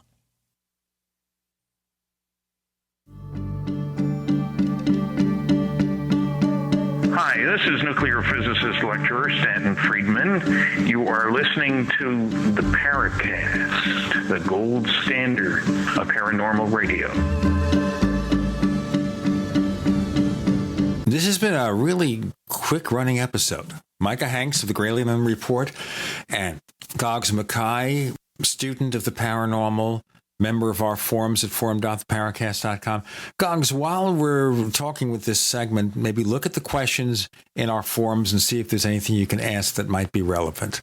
So let's continue. But right now we've been talking, of course, about real life versus REEL life and TV life and how those things kind of change and don't always reflect what's going on. You know, Mike, I'm going to jump, because we're on the last 5 segments, to a totally different subject that maybe we'll talk about very briefly. And it goes back to, of course, UFOs, our national security state, and the fact that last week we had Richard Dolan, author of a book called UFOs for the 21st Century Mind. Now, Micah, one of the big controversies that still goes on is one that started back in the 1980s, all about the alleged MJ-12 documents or any secret documents. And it looks like, of course, Richard Dolan kind of favors it. He's along with Stanton Friedman on that. We have people like Robert Hastings, who wrote UFOs and Nukes, and Kevin Randall, who's written, 1,001 books about UFOs and conspiracies and related subjects, saying it's all a big fake. So, Micah, do you think this whole thing about all these alleged government documents, particularly MJ-12, is it real? Is it a fake? And if it's a fake, who's fake? Boy, oh gosh, what a good question, Gene. I have to say that I think that there very well may be some information that is imparted in whole, or more likely in parts, minute parts, that are imparted within the sum total of the MJ-12 documents that do suggest there's something more going on. Now, I want to give a very brief disclaimer, since I have so many friends in the field, including Rich Dolan. He and Nick Redfern, probably two among my very best friends in this community of people who are UFO-centric in their research. I don't completely agree, I think, with Richard on the significance of the MJ-12 documents, and I respectfully do so, and here's why. Now, at the Paradigm Symposium recently, he, Nick Redfern, and I, along with a number of others, were on a UFO panel discussion, and he actually brought that up. And what he cites, I think, is a legitimate reason for appending some legitimacy to them, and that is the fact that, again, what is represented in those documents is a collection of information. Sure, we can't dismiss all of that information. Now, with that, I agree that all of it cannot be entirely dismissed. But I think that the way that it was put together, the reason it was in all likelihood released, and the evidence that shows that some of it was entirely fabricated, right down to, I think, Dwight Eisenhower's signatures, the incorrect use of, again, the paper, and I think that the variety of ink and the jurisdictions for how the ink would have appeared relative to a typewriter, government issue, at the time that the documents that were supposedly written, when they were supposedly written, should have actually been oriented. Robert Hastings and numbers of others have already shown that clearly there were fabricated elements. And so sadly, we kind of get into this, again, like you'd look at a researcher. If a researcher gives you all kinds of interesting, compelling data, but then all of a sudden it comes around later that maybe 2 or 3 things that they've said are entirely false and fabricated, then you have to kind of question everything that person says. Such is the case with these documents. If you've seen the film Mirage Men, the recent documentary, it again looks at the reasons why this information might have been in whole or in part fabricated and then released to certain people and certain factions of the UFO community. With the longer term, it was not all about taking, Mr. Benowitz and trying to steer his interest. It was obvious that they could have told him, look, stop what you're doing, keep it hush hush. No, they gave him this information and encouraged it with the intention of it getting around to other UFO investigators. We also know that other investigators like Linda Moulton Howe were treated in a similar way. Why was it such that bad information would be given to UFO researchers with the intention of dissuading them or controlling the way that the UFO community actually interprets data about UFOs, if it had just been to basically lead a couple of people off the trail, so to speak? Obviously, there seems to be a broader implication here, and I think that we have to look at MJ-12 in the context of a control mechanism utilized by U.S. intelligence for trying to control the perceptions of a group of the public, that being the UFO community. So while Richard, I think, is absolutely right that there's a lot of complex information within those documents, evidence to me and to my liking and many others in the community, especially Robert Hastings, it shows that we cannot take at face value everything that's presented in those documents. And frankly, I think the broader question is more about government secrecy, manipulation of the minds of individuals in the public, and their reasons for doing so. That's what MJ-12 is about to me. Well, I think the big point that Richard Dolan was making is the sheer quantity of these documents. If you had 1 or 2, you figured, well, you've got Richard Doty working in his basement, and he's knocking these out. But if you have a thick book of phony documents or somewhat doctored documents, that seems to imply a really concerted effort to what? Gene, sorry, I've got a very quick point on this. My memory's a little bit fuzzy, but when this initially came out, the MJ-12 documents, I believe it was an envelope posted to Jamie Shandery, and in that was microfilm of the documents. If that's correct, was there ever any physical documents that could be examined, or was it just these kind of photos of them? That's a good question, actually, and I don't know that I am aware of. Again, I think that at least I believe that there were some actual physical documents. And you're actually, Goggs, you're asking specifically about the MJ-12 documents, correct? Yes. Okay, yeah, see, that's a good question. I wish I were more qualified to answer that. As I understand, though, there had actually been physical copies, and had it not been the case that Stanton and Friedman received a grant to actually examine these, well, I believe that that's the case. Gene, do you happen to know right offhand? Offhand, no, we'd have to ask Stan. Yeah, if I remember correctly, and again, I don't want to misspeak, but maybe one of the Paracast listeners can fill us in after the fact. But my understanding had been that there had been a research grant that had been actually provided to Stanton Friedman, who had conducted, again, his analysis of the documents. My understanding had been that there had actually been physical documents, and he had determined that he thought that they were legitimate. Unfortunately, though, that is contrary to what other subsequent examinations have determined. And I think that the evidence more than obviously shows that there was fabrication going on. But again, Richard Dolan brings up a really good point in relation to the fact that the sheer volume of documentation seems to point to the idea that there was a lot going on behind the scenes, which I think does lend some credence to some of the ideas that are presented. Researcher Grant Cameron has noted, for instance, that there was discussion of a secret group of individuals that would have been the Majestic 12 or 13, maybe. Vannevar Bush, I think, had purportedly been behind all this. And then there was actually, again, in the Canadian National Archives documentation that similarly pointed to the very sorts of things which would have had to have been, again, coming from another government in North America.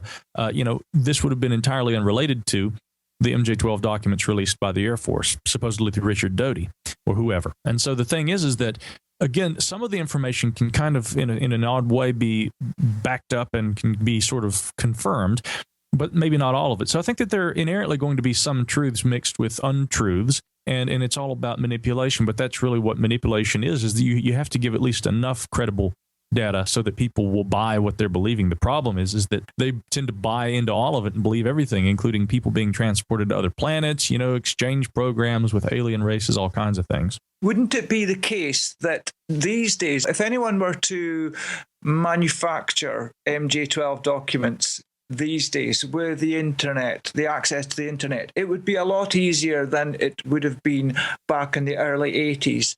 Because of that, and because there is far less interest, numerical numbers of people interested in ufology in the early 80s, I would imagine, than compared to now. I have to think that the effort going, and as Richard Dolan says, with his kind of academic background with documents and historical things, I would have to say he's got a better idea than most of the kind of work that would have to go into faking them to the quality that they did. Everyone would agree they're very good quality fakes. And they took some quite stringent testing to kind of, on the balance, say they're probably fake. But it took a lot of work to get there. And I think Richard Dolan is correct to point out, to say that the effort gone behind it, bearing in mind when that took place, I think there has to be something behind it, because if there was no kind of disinformation motive behind it, I just don't see what any other motive could be that's strong enough to warrant that kind of effort. Yeah, certainly, Goggs. I mean, that's the thing. I think the problem is, and again, I wish you were here. Maybe I would be able to ask him, although I have discussed this at least peripherally with Richard, at least as recently as the last few weeks. But again, if I understand Richard's position on this correctly, I would differ only in that I think that he ascribes, due to the complexity of some of the information and the number of documents within the MJ12 releases, that he ascribes that there is actually some relevant UFO data. That may be the case, but to me, it is almost entirely a issue of, again, misdirection of the public utilizing such information rather than one that actually pertains to the actual UFO phenomena itself, if that makes sense. MJ12 and the related documents, real, fabricated, what? We have Micah Hanks of the Gralien Report at gralienreport.com. We have Goggs Mackay, one of our forum moderators and guest co-host. You're in the Paracast. Free from the shackles of corporate America, we're the place for independent thinkers. GCN.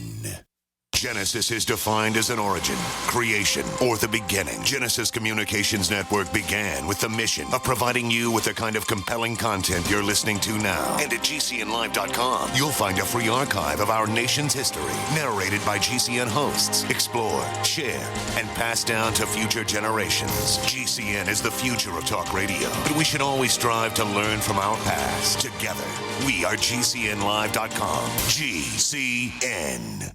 Hi, this is Ted Anderson. Have you ever wondered why banks, stockbrokers, investment advisors won't talk about gold IRAs? They've been available since 1986, yet the financial industry won't recognize the value of gold for your retirement. Gold has outperformed paper investments, yet no word about IRAs. If you would like to have gold for your retirement, call 800-686-2237. Don't get left behind by rising inflation and low returns. Call 800-686-2237. Secure your future and call 1-800-686-2237. The human body is extraordinary.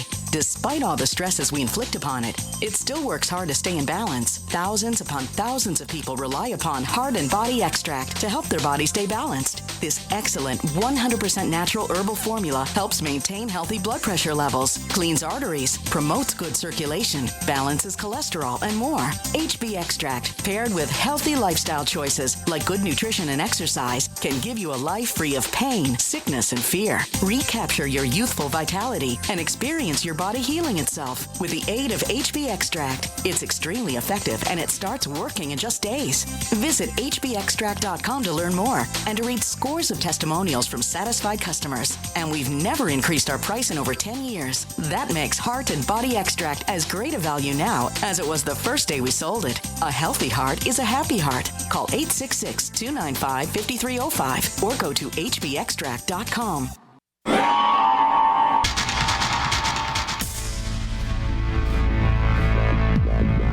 Welcome back to the Paracast, the gold standard of paranormal radio. And now, here's Gene Steinberg.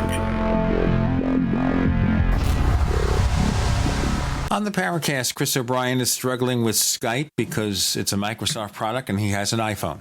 No, I don't know if that's the reason, because I have a Mac and Skype seems to be working okay. More or less, we've had some connection difficulties with Micah, and we won't try to explain that, except that his avatar as a green alien, and maybe Microsoft doesn't like green aliens, Micah?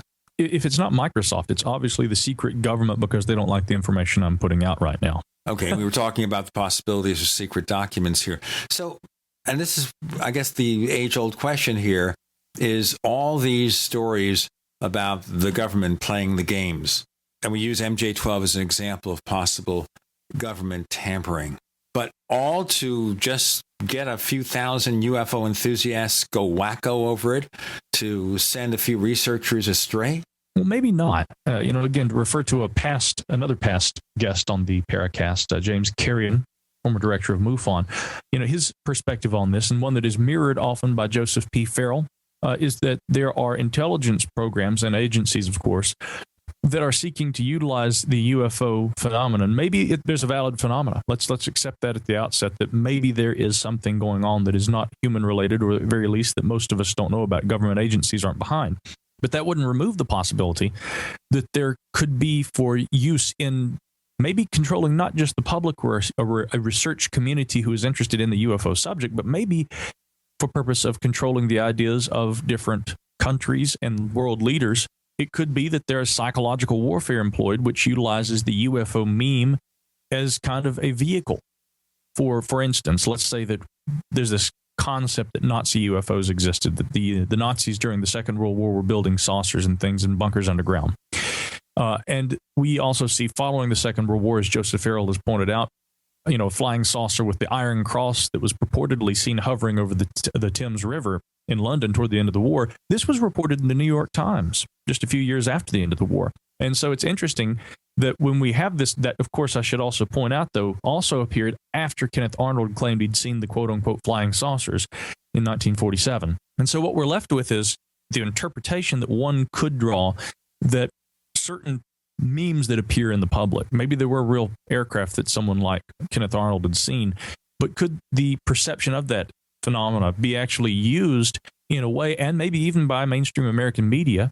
And again, this is basically in part under control of intelligence organizations and their operations, with the explicit purpose of trying to change or direct or steer the ideas of other world powers. And it all comes down to this in the end. If they perceive that we have captured Nazi technology that could be weaponized or of great use in warfare, we're carrying a big stick and they're not going to come and hit us with theirs. And so that could be the argument just as well, I think.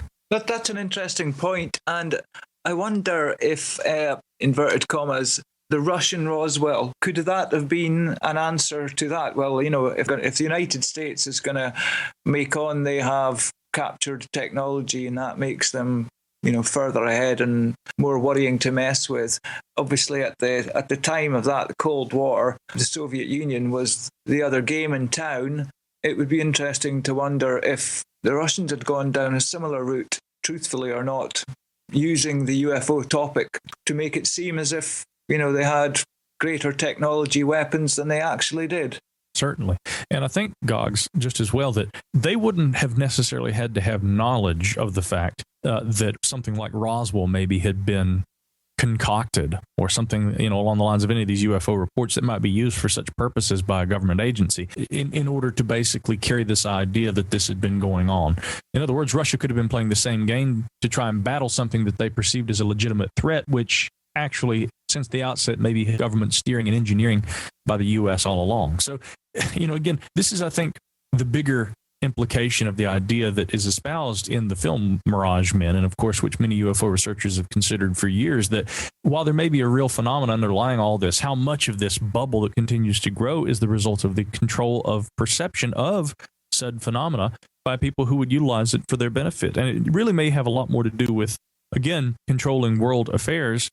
At least at certain points in time, it probably has, and a little less to do with controlling some, segment of the population that's interested in UFOs. I don't know that, and maybe this mirrors what Colonel John Alexander has said, but I don't know that the U.S. government really has all that much concern about what American citizens think about UFOs, unless it has to do with the idea that certain people in the past, in the 80s, we do know that this was taking place. I think On the Trail of the Saucer Spies by Nick Redfern documents this pretty well. The idea that some people who were looking at UFOs, it was believed they may actually be looking into, U.S. secrets, and they may have been working for other intelligences and different, nations and the like, and trying to actually reveal state secrets. And so there has been at times in the past a concern that certain UFO researchers were employing UFO research as a cover for what they were actually into. And I think that there have been legitimate reasons and instances where people have been watched as a result of that. Of course, we have the case of William Moore, where supposedly he was engaged in working with the government, or at least working with someone like Richard Doty, who sounds like a rogue agent. You've got to think that if you take all the interest that's grown since their late 80s in Area 51, now let's just suppose for a second that Area 51 has never had anything to do with any kind of flying saucer technology, aliens, none of that stuff. What we do know, having made things like the U-2, that it's right at the pinnacle of testing of advanced military aircraft.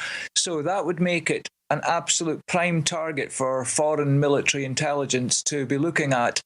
As Micah and Jean, you've just said there, it would be a perfect cover for foreign spies, maybe not people we know in the UFO field, but basically to use the cover of saying, oh, we're interested in UFOs, but they're actually ignoring all that nonsense and they're interested in what is really definitely going on at Area 51. So that's an example of why there could be a genuine concern that people in ufology are using it as a cover for real spying, if you like. And how do you know? How do you find out? How can you figure that out? How can you get a handle on it? And also, how many people in the UFO field are cooperating? We always had this joke over at the Paracast forums at forum.theparacast.com, occasionally mentioned on the show, which is how many people there are really government agents. I mean, someone working for the government, someone might be working for the government and they just happen to be interested in UFOs and they check us out, or the paranormal subjects and anything else we deal with. But someone deliberately joining our forums to spread weird things. Well, it's very likely, at least, maybe not the Paracast forum, but it's very likely that there would be people like at above top secret. And the reason I say that is what we know Richard Doty has admitted to in the past, back in the early 80s, well, you've got to imagine that whatever reasons there were for AFOSI to take an interest in these matters back then, I would imagine that still applies now, maybe even more so. So I would imagine that there are people. We know government agencies have taken interest in the UFO topic. That is fact.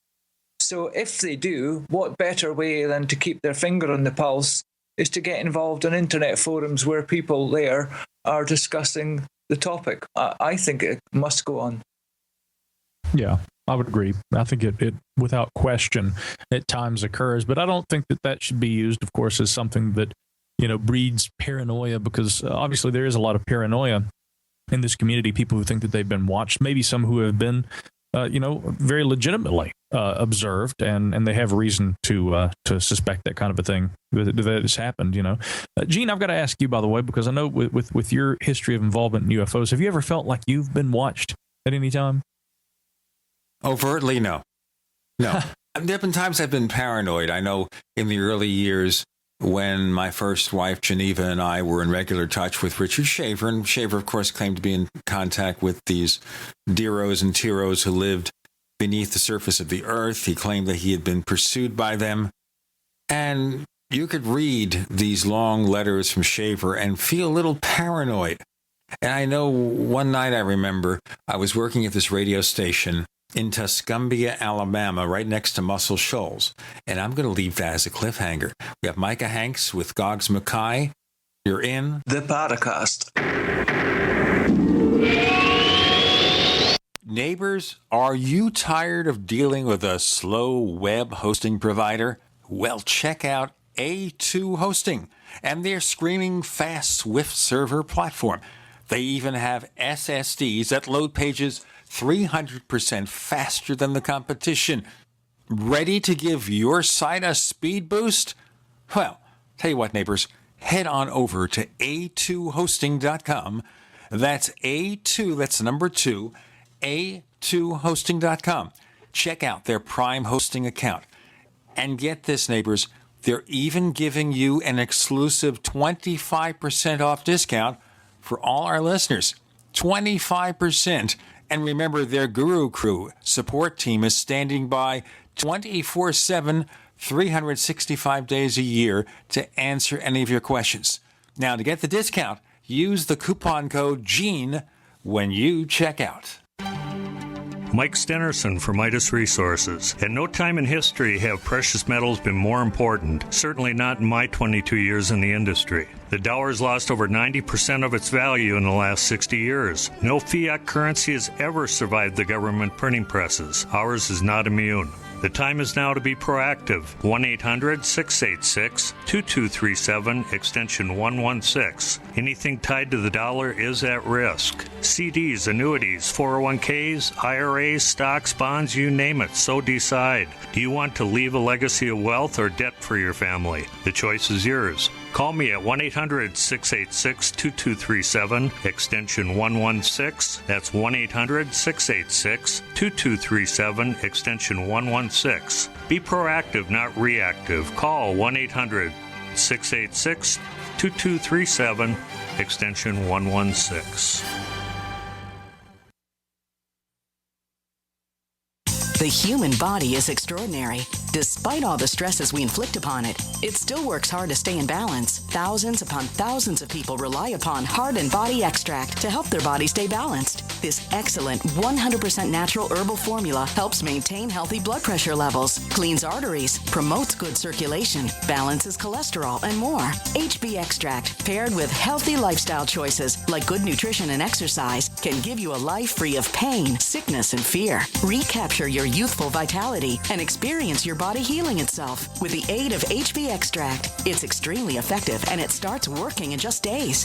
Visit hbextract.com to learn more and to read scores of testimonials from satisfied customers. And we've never increased our price in over 10 years. That makes Heart and Body Extract as great a value now as it was the first day we sold it. A healthy heart is a happy heart. Call 866-295-5305 or go to hbextract.com. Don't complain about your cable bill going up and up and up. Do something about it. Grab a pencil and jot down this special number, 1-855-905-MY-TV. The more cable TV rates go up, the better digital satellite TV looks. Say goodbye to the cable guy and get more of your favorite channels in 100% digital quality for less money. Call 1-855-905-MY-TV. Sign up for packages starting as low as $19.99 and there's no equipment to buy. You get free HD TV upgrade, a free DVR upgrade, and free professional installation. You control what you watch when you watch it. Record your favorite shows, pause and rewind live TV, even skip the commercials. Watch local channels too. At just $19.99, what are you waiting for? Pull out your major credit or debit card. Call 1-855-905-MY-TV. 1-855-905-MY-TV. Say goodbye to the cable guy. Cut costs and get more. 1-855-905-MY-TV. 1-855-905-MY-TV. We'd like to hear from you. If you have a comment or question about the Paracast, send it to news@theparacast.com. That's news@theparacast.com. And don't forget to visit our famous Paracast community forums at forum.theparacast.com. Guest co-host Goggs Mackay. We have Micah Hanks of the Gralien Report, and the question, of course, is whether I felt I was being followed or pursued, I guess, by government operatives. And I'll tell you a story. I was working at this country and western radio station in Tuscumbia, Alabama, which is part of the Quad Cities of Florence, Muscle Shoals, Tuscumbia, Sheffield, Alabama. Muscle Shoals, by the way, we all know that place. It's a very famous place.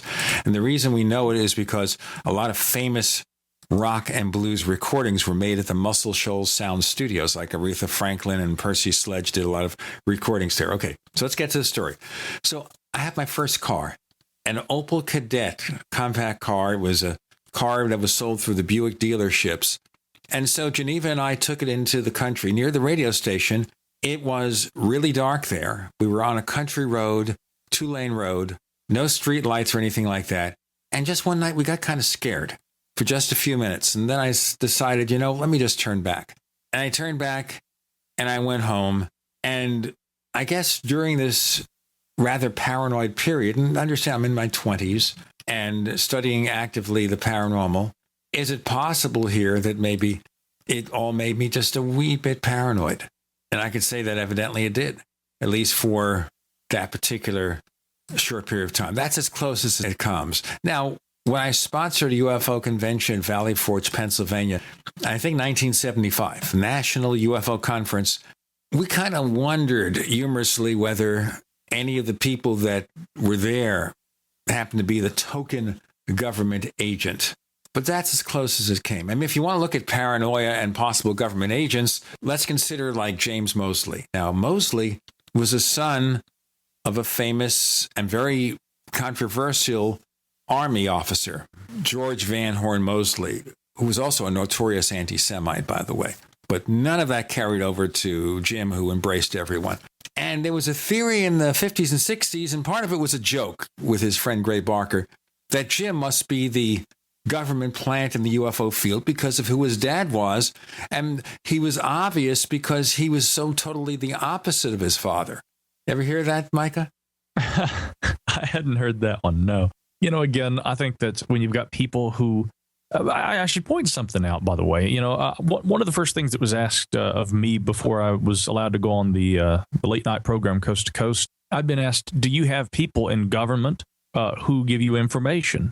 And I can't say that I've got some sort of secret, contacts or anything like that. No, I've never been so lucky.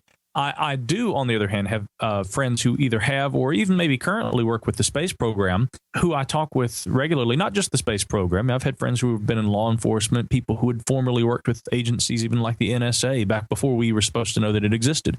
A lot of retired individuals and people who have had interest in this subject. And I've never, ever once gotten some sort of a revelatory secret from people like this. Maybe what I want to know, certain things, but what the thing that we have in common, and the reason that I'm in contact with a lot of these people, they can give me perspective on things maybe that occur in echelons of government, but they are often just as interested in these subjects as you or I would be. And much in the same way that if you or I worked at an American academic institution and we had to kind of keep quiet our interest in these sorts of things, a lot of people who I've known who are either with the space program or who work with, law enforcement or any kind of position, academic, government, whatever, they have a very similar disposition that they find themselves in which they are ridiculed by their colleagues, government, academic, whatever, if they express openly interest in or belief in these kinds of things. I attended a Fort Fest back in May or March, actually, and the Fort Fest were very famous events. Two funny things happened there, actually, in the same line of thought. There was a guy who was a former CIA intelligence entry analyst, I believe, is what he did. And a couple of my friends, I was there with Phyllis Scaldi, and a couple of my friends there had said, oh, yeah, he's the spook. He's the guy who's formerly of government who's here. And so I just went over and introduced myself and started talking. And he explained, I'm just like anybody else. I didn't have any kind of a high level or anything like that. I wasn't some sort of an agent. I was a communications guy. But I'm interested in all this stuff, although I'm also a skeptic, and I'm interested in it from a skeptical perspective. And I found out that, from talking with him, he and I had a lot in common, which raised a few eyebrows. Another gentleman had claimed that he had actually, and I don't doubt this by any means in saying he claimed, but that's what he said, was that he had been a science advisor to the Joint Chiefs a number of years ago, and said that the problem with the problem with this field is we need less science involved. And I said, well, I beg to differ. And he very respectfully stopped and said, let me again tell you, I was a science advisor to the Joint Chiefs. So, I think I know what I'm talking about. And I said, well, sure. And I don't doubt that you do. But I disagree that we need less science involved in this field. I think what we need more science, but we need less science that shows an obvious bias against these topics, UFOs, whatever else, paranormal theme that you want to look at. And so, which, it shows very interestingly to me that, again, there's this perception, this stigma, if you will, attached to people in government or people in other areas of interest, and that they're always out to get the lowly researchers, the Jim Mosleys, the Gene Steinbergs, the Goggs Mackay or Micah Hankses of the world, or Chris O'Brien's, whoever. When in fact, I think it's just the opposite. Often they have just as much interest and they're just as in the dark about these things as you or I, but nonetheless just as interested. When it comes to Jim Moseley, who died a couple of years back, if you want to get a hold of him, you just get the Ouija board out, I guess. and see what happens. That would work. Goggs, by the way, we've had a few comments on the show. We didn't have a lot of time to put it in forum.theparacast.com in the question bank. Do we have any questions from our listeners or special requests? Well, yeah, there are a couple of questions. There's certainly a special request. I'm wondering if Micah's up for this, but we have a very, very regular forum member, great guy called Wade Ridsdale. Most of you in the forum will know him, and he does have a question, but first and foremost, he's asking if myself and Micah would sing him happy birthday. I'm up for it. Oh, God. Okay. Well, on 3. Okay, go ahead. Count us down there. Count us off, Goggs. 1, 2, 3. Happy birthday to you. Happy birthday to you. Happy birthday, dear Wade. Happy birthday to you. We just lost all our listeners, ladies and gentlemen. That's it. That's the end of the Paracast. We really did it now. We really did a number on ourselves. People say we do some pretty wacky things like have too many wacky commercials. But now we have this entertainment. Now we have to pay the royalties to the company who published Happy Birthday. No, it's less than 30 seconds. If it's less than 30 seconds, I think it becomes a sample, and therefore you don't have to pay the copyright fee. Okay, so Wade also had a question, did he not, Goggs? Yeah. His question was really for Micah, and he wanted to hear Micah's input on Lauren Coleman's postings on the Trident meme. That's not something I'm aware of, but I'm hoping Micah will be. Oh, yeah. I happen to be qualified to discuss that because Lauren Coleman actually contacted me about this article, which Wade's referencing, and asked me to participate or contribute to it. So we'll talk about that on the other side of the break. Hey, that's a good way to introduce it. And maybe somebody in one of the commercials will make us all paranoid and ready to flee for our lives. I don't know how those things work.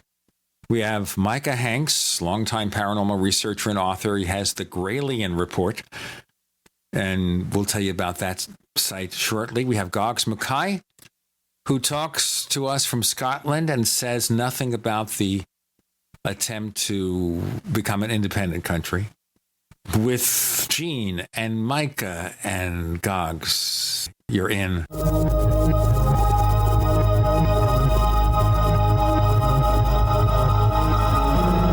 UnseenNow.com, proud sponsor of GCN. Unseen Now's unparalleled encryption tools keep your communications secure. GCN.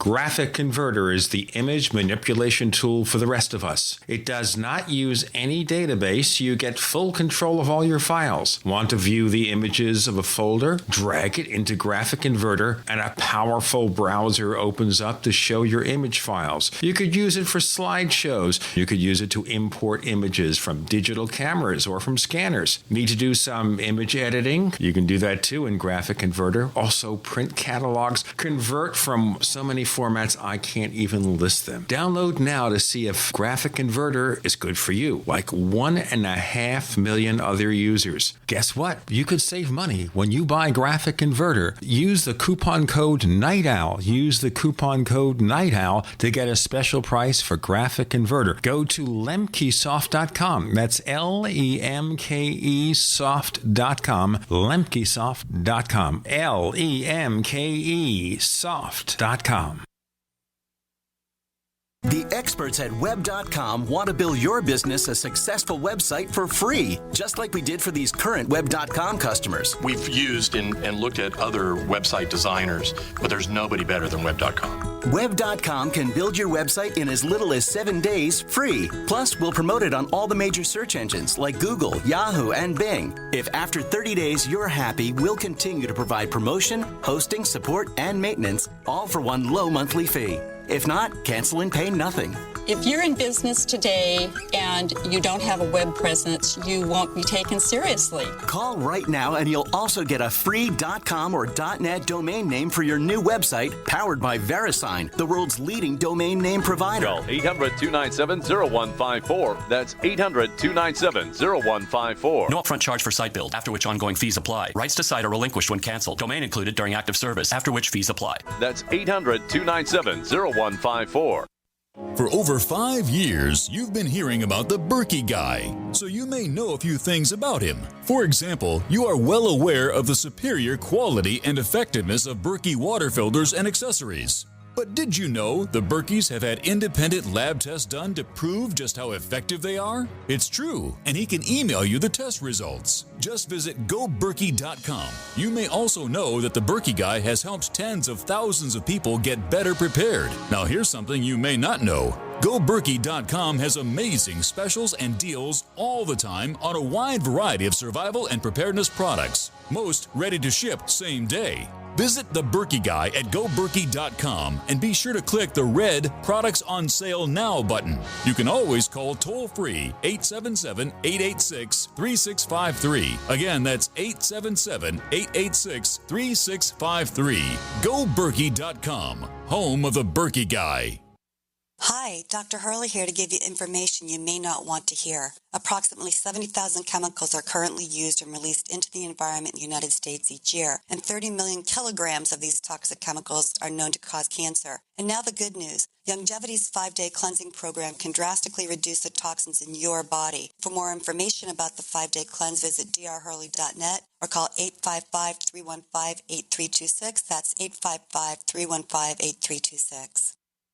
Hi, Dr. Lorraine Hurley here. Would you wait till you're dying of thirst before digging a well? Well, why wait until you're sick before getting the nutrients you need? Longevity's Healthy Start Pack has all the essential nutrients your body needs. The 60 minerals, 16 vitamins, 12 amino acids, and 2 fatty acids just aren't available in most people's diets. Your body needs these nutrients, and the Healthy Pack 2.0 has them all covered. Get your Healthy Body Pack by calling 855-315-8326. That's 855-315-8326. Or visit drhurley.net today.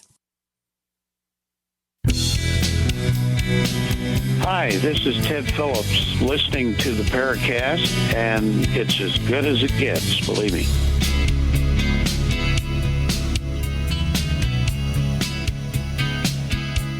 So let's continue the answer of that long question. Micah Hanks, what do you have to say? So Lauren Coleman contacted me a while back, as he did numerous other researchers in the field. And by the way, I should paraphrase really quickly Wade's question from before. It was a question about Lauren Coleman's perspectives on tridents and the prevalence of the trident kind of as a meme in media, and maybe in literature just as well. I can only ask that he requests that I talk about this so that there will be no further requests to hear Goggs or I sing, but I digress. For the rest of the entire existence of the Paracast, there will be no request. I don't know, maybe. We'll see. Yeah, exactly. You know, funny enough, I should say, though, I happen to actually be professionally a singer who plays with a band from time to time, so it may not have been the best rendition of Happy Birthday I've ever done. Maybe I could do a little better at night in a smoky lounge or bar someplace. Now, Lauren had contacted me, and many other researchers in the field. Of course, Lauren and I have been friends for years, and I consider Lauren one of the brightest minds, of course, not just in cryptozoology, but really in Forteana. And also, I think he's one of the deepest researchers, maybe one of the best writers, too, one who's been very influential to me. And so it's always cool when he sends you an email and says, Micah, would you contribute something to an article I'm writing? And I said, well, of course. And the premise was, what significance does the trident hold, if any, in the media today and in culture? And of course, the trident, I think, is most classically attributed to being the weapon wielded by Poseidon, of course, of ancient Greek mythology, the god of the sea and whatnot. Again, the three-pronged trident, to me, again, is kind of representative of a number of things in esoteric thinking, ranging from maybe the idea of superstition associated with the number 3, lucky number 3. 3 is a round number. Things happen in threes. Third time's the charm. 3:33 p.m., or a.m. is considered, a time of day that is of special significance. And so I think that there are a lot of numerological and esoteric aspects about the number 3 that a lot of people kind of append some sort of a security or superstitious, good fortune to. The trident maybe kind of represents that. And I know that with regard to the Twilight Language blog, that Lauren put this essay together where he asked numerous people about this and what the trident comes to represent. I should point out it wasn't just Poseidon who actually had utilized a 3-pronged weapon in ancient mythology. There were other deities, including those in the Vedic epics of Hindu tradition and the like. And of course, we also have in religious mythologies, even here in the Western world with Christianity, there's the idea of the Holy Trinity, Father, Son, and Holy Spirit. So that number 3 seems to be extremely prevalent, and to me, that was the significance of the trident. Why the significance of the number 3? Who knows? But that was what Lauren Coleman had written. I contributed, and that's what Wade is asking about, I believe. Okay, thank you, Wade, and I'm very sorry about the song. We'll try to have it done better next time, but not on this show. That's going to be Wade's ringtone by Monday. Oh my God, can you imagine that ringtone? And people hear it on his smartphone and they start running out of the room. He wants to get rid of people he doesn't like. Play that ringtone. And remember, I didn't offer at any time the chance to sing. Goggs, any more questions? Yeah, we've got one from SRL, who is quite a regular poster. Basically, he's asking if any of us will take a stab at the following question, or which type of nuts and bolts craft may behave like a time machine in having the ability to materialize or dematerialize, with a caveat that this isn't suggesting some kind of cloaking technology. So nuts and bolts craft that may materialize, dematerialize, does that behave like a time machine? Would there be such a thing? Obviously. Come on, Doctor Who's TARDIS, right?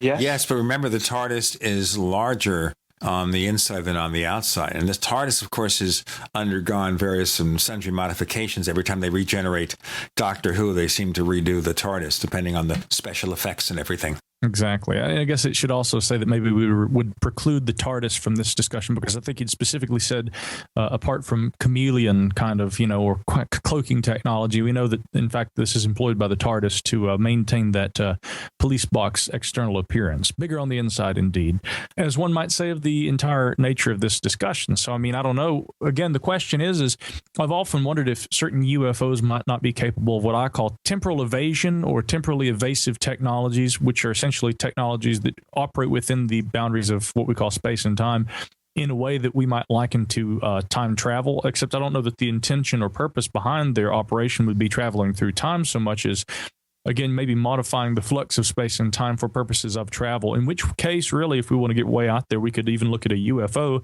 as not a spaceship or any kind of an aircraft, but rather just a device that travels by manipulation of space-time itself, which would be very different from the way a aircraft utilizes, principles of lift and of course the reliance on having air in order to do that. Whether it's a rocket or an aircraft, like a plane. I mean, a plane, again, achieves lift by reaching a certain speed, and there's that 45 or so degree altitude that we even see birds employ as they're taking off, which seems to be a natural constant when you're using air to achieve lift. With a rocket, of course, if you're going to be able to burn fuel and create the thrust necessary to propel a rocket upward and out of Earth's atmosphere, yet again, you're still going to need oxygen. So we may be looking at varieties of technologies that are able to operate in the absence of oxygen. They don't utilize air for achieving lift, either through propulsion or through, classical aerodynamics.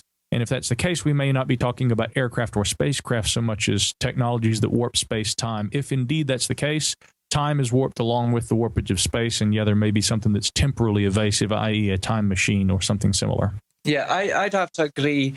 I suppose if we in the classical view of UFOs maybe being, the flying saucer from another planet, we know that the distances are so huge that any such craft either would be traveling for such a long time at sublight speeds, or if there was some way to kind of cheat that by warping space and time, then obviously that would a craft could appear to disappear, but simply dematerialize, if you like, but simply just by virtue of moving so quickly. If all it has to be is quicker than our eyes or any kind of motion capture on a camera.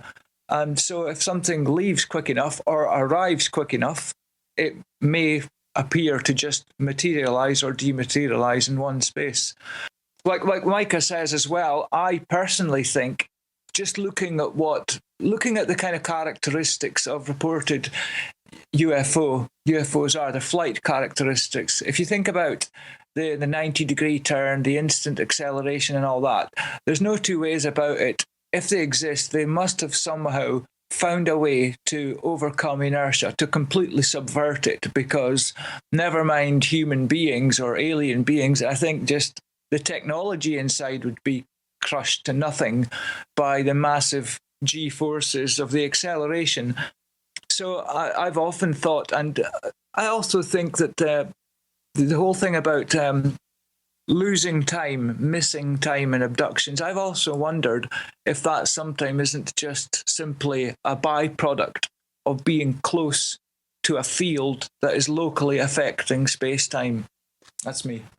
Yeah, that's a very, very, very good idea, by the way. And I've wondered the exact same thing with regard to what we call missing time. I think it may have less to do with being taken aboard a craft, having your memory washed, and then reappearing hours later. I think it could have everything to do, because some people report the missing time with or without a purported abduction experience. They may see a UFO and then suddenly it seems like all this time has been lost. And again, it could be the immediate effects of the warpage of space and time. And again, this is entirely speculative. A lot of people would say that there's nothing to that. There's no way that you can substantiate that, but there has to be something that accounts for the high strangeness in the anecdotal witness reports in relation to these kind of UFO cases. So that's a strong possibility to me. Well, we have to wonder about warp drive and gauge. Or maybe some of the UFOs we see are some kind of projection and not the real thing, which is another reason why they may wink in and wink out. Okay? Winking in, winking out. Who knows? Goggs Mackay, Micah Hanks, Gene Steinberg, and you're in the Paracast. Independently leading the way for the nation. Compelling talk for every political persuasion.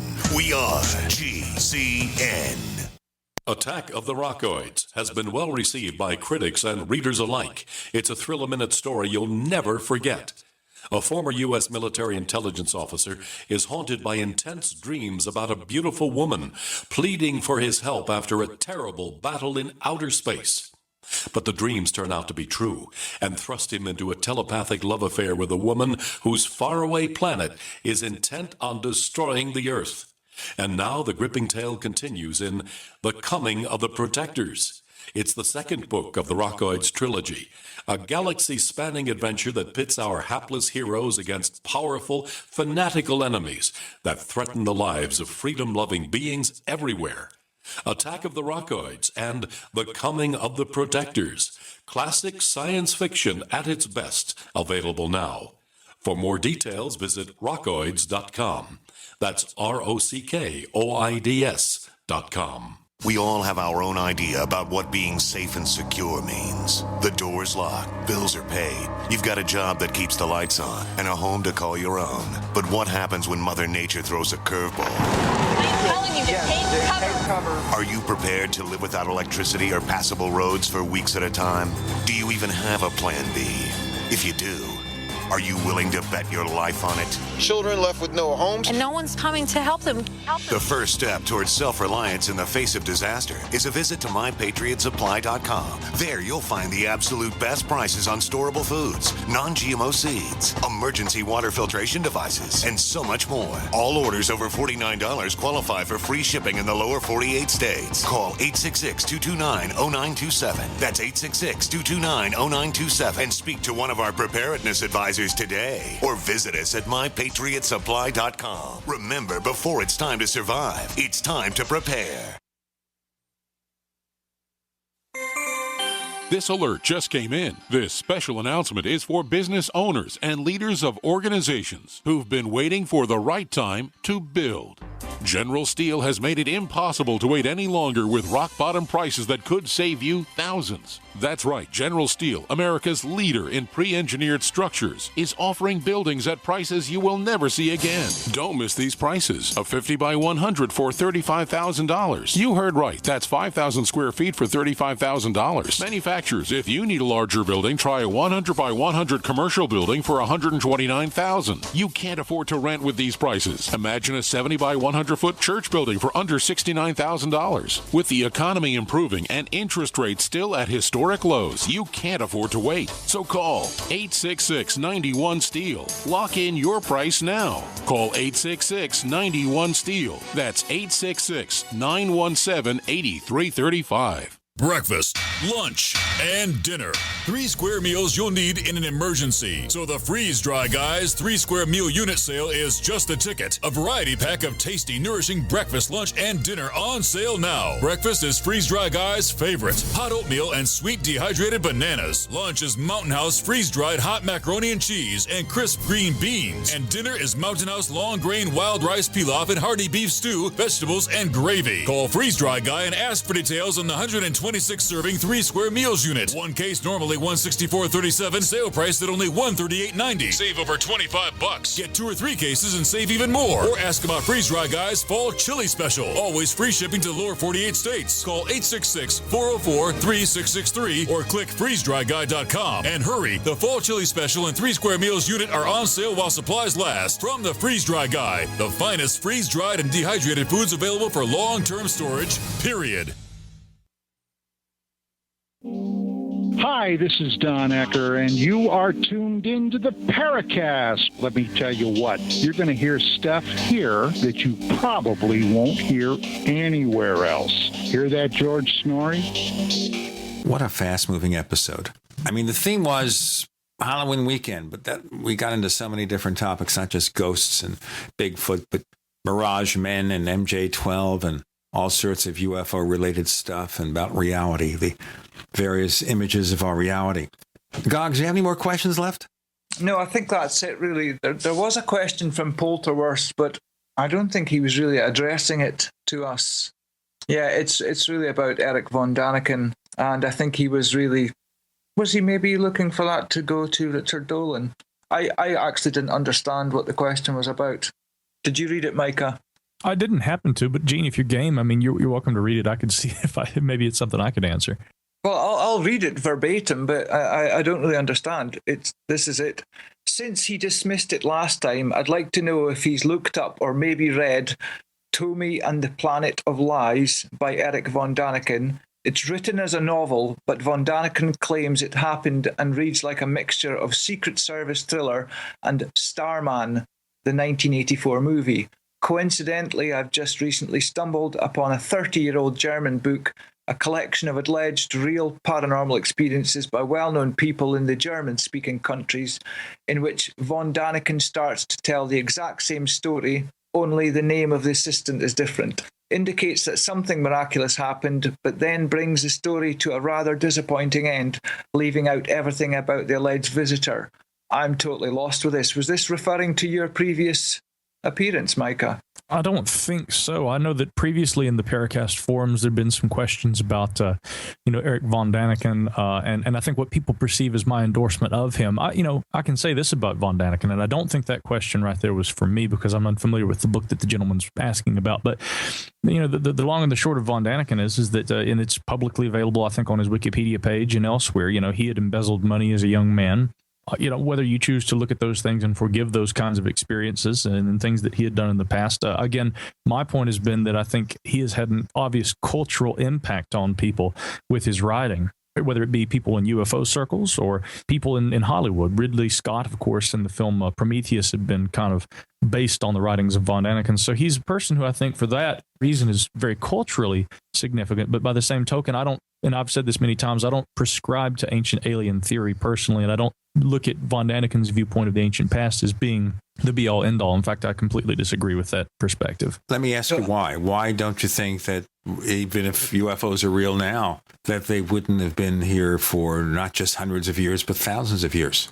It's a distinct possibility if we're talking about UFOs in the context of being something that is not human. Again, the thing is that we can acknowledge those possibilities. My approach and what I try to fundamentally, espouse when I'm talking about UFOs is based on what we can, infer or deduce from a logical observation of this. Now, my logical observation of UFOs has led me to a mostly skeptical disposition on this, although I'm still accused of being a person who, again, discusses it frequently so that I can pander mysteries to people and therefore have something to write about. That's not the case at all. I'm genuinely interested in the subject. I'm skeptical because, again, I find that there's no hard evidence that we can use that proves that we're dealing with spaceships visiting from another planet, in which case, if they had been, yeah, who's to say that they hadn't visited in ancient times? But the evidence that the ancient astronaut theorists like von Daniken use to support that idea could just as easily be interpreted as being the evidence of maybe psychoactive substances they'd been taking, dream quests, all different kinds of visions that you could have apart from having a UFO experience.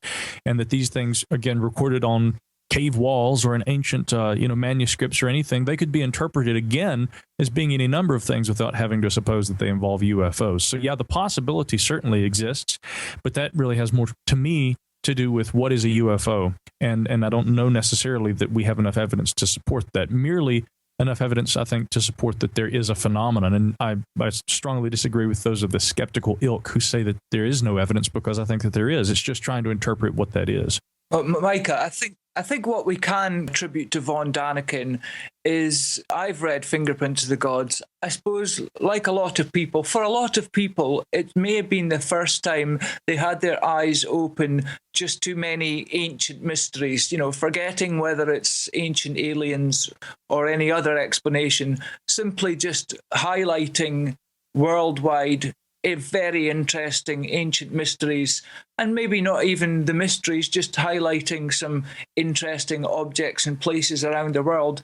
Von Daniken, because his book has sold so many copies and it's been translated into so many different languages, just for that fact alone, he is enormous in the culture for bringing a whole world of stuff to people who may otherwise not have heard of that. Because I think for a lot of people, it's a kind of gateway book. It's not kind of hardcore paranormal. It's the kind of book that maybe even people who are not that interested in the paranormal, they might have that sitting about. And I imagine a lot of people came across it because maybe an older brother or a parent had it, and that was the stepping stone for them to get into the paranormal. It didn't happen to be the stepping stone for myself, but I can certainly see that it could be, considering how many copies there are. And I think that's what we have to give to von Daniken. Goggs, real quick, you'd said Fingerprints of the Gods. Did you mean Chariots of the Gods?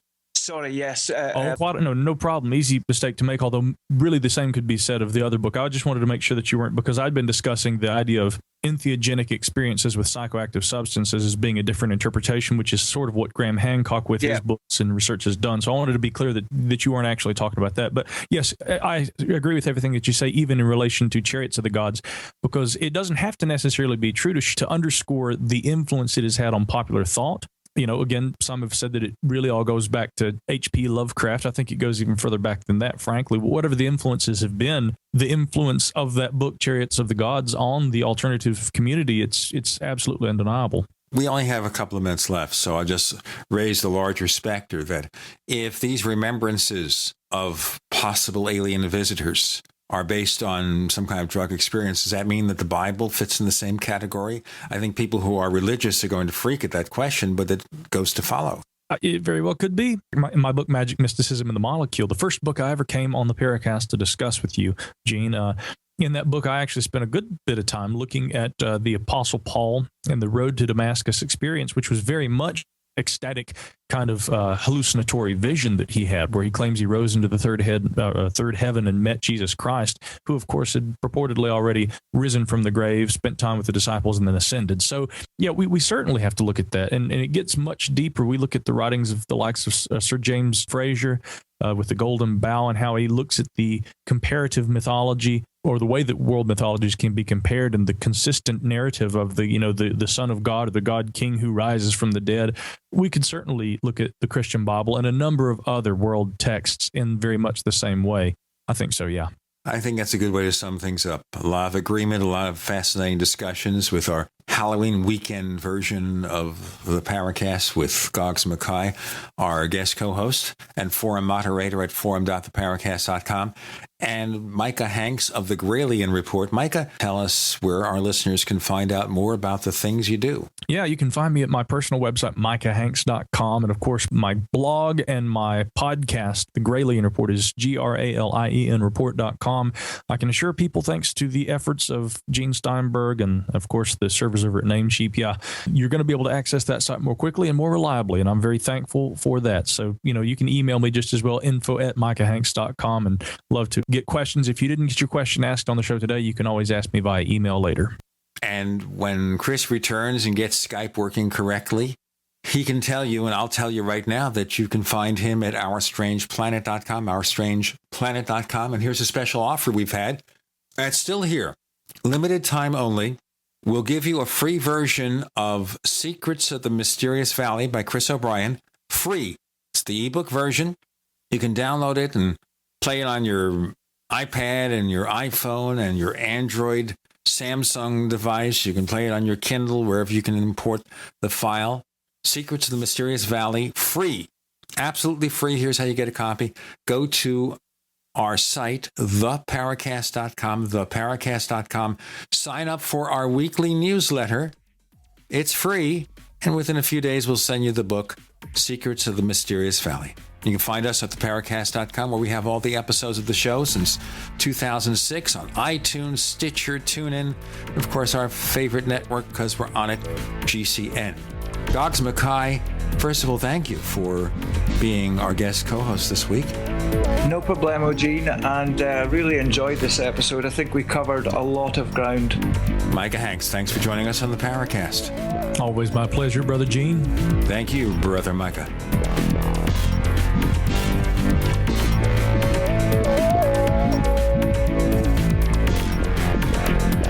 The Paracast, featuring Gene Steinberg and Christopher O'Brien, is a copyrighted presentation of Making the Impossible, Incorporated. Tune in next week for a new adventure in The Paracast.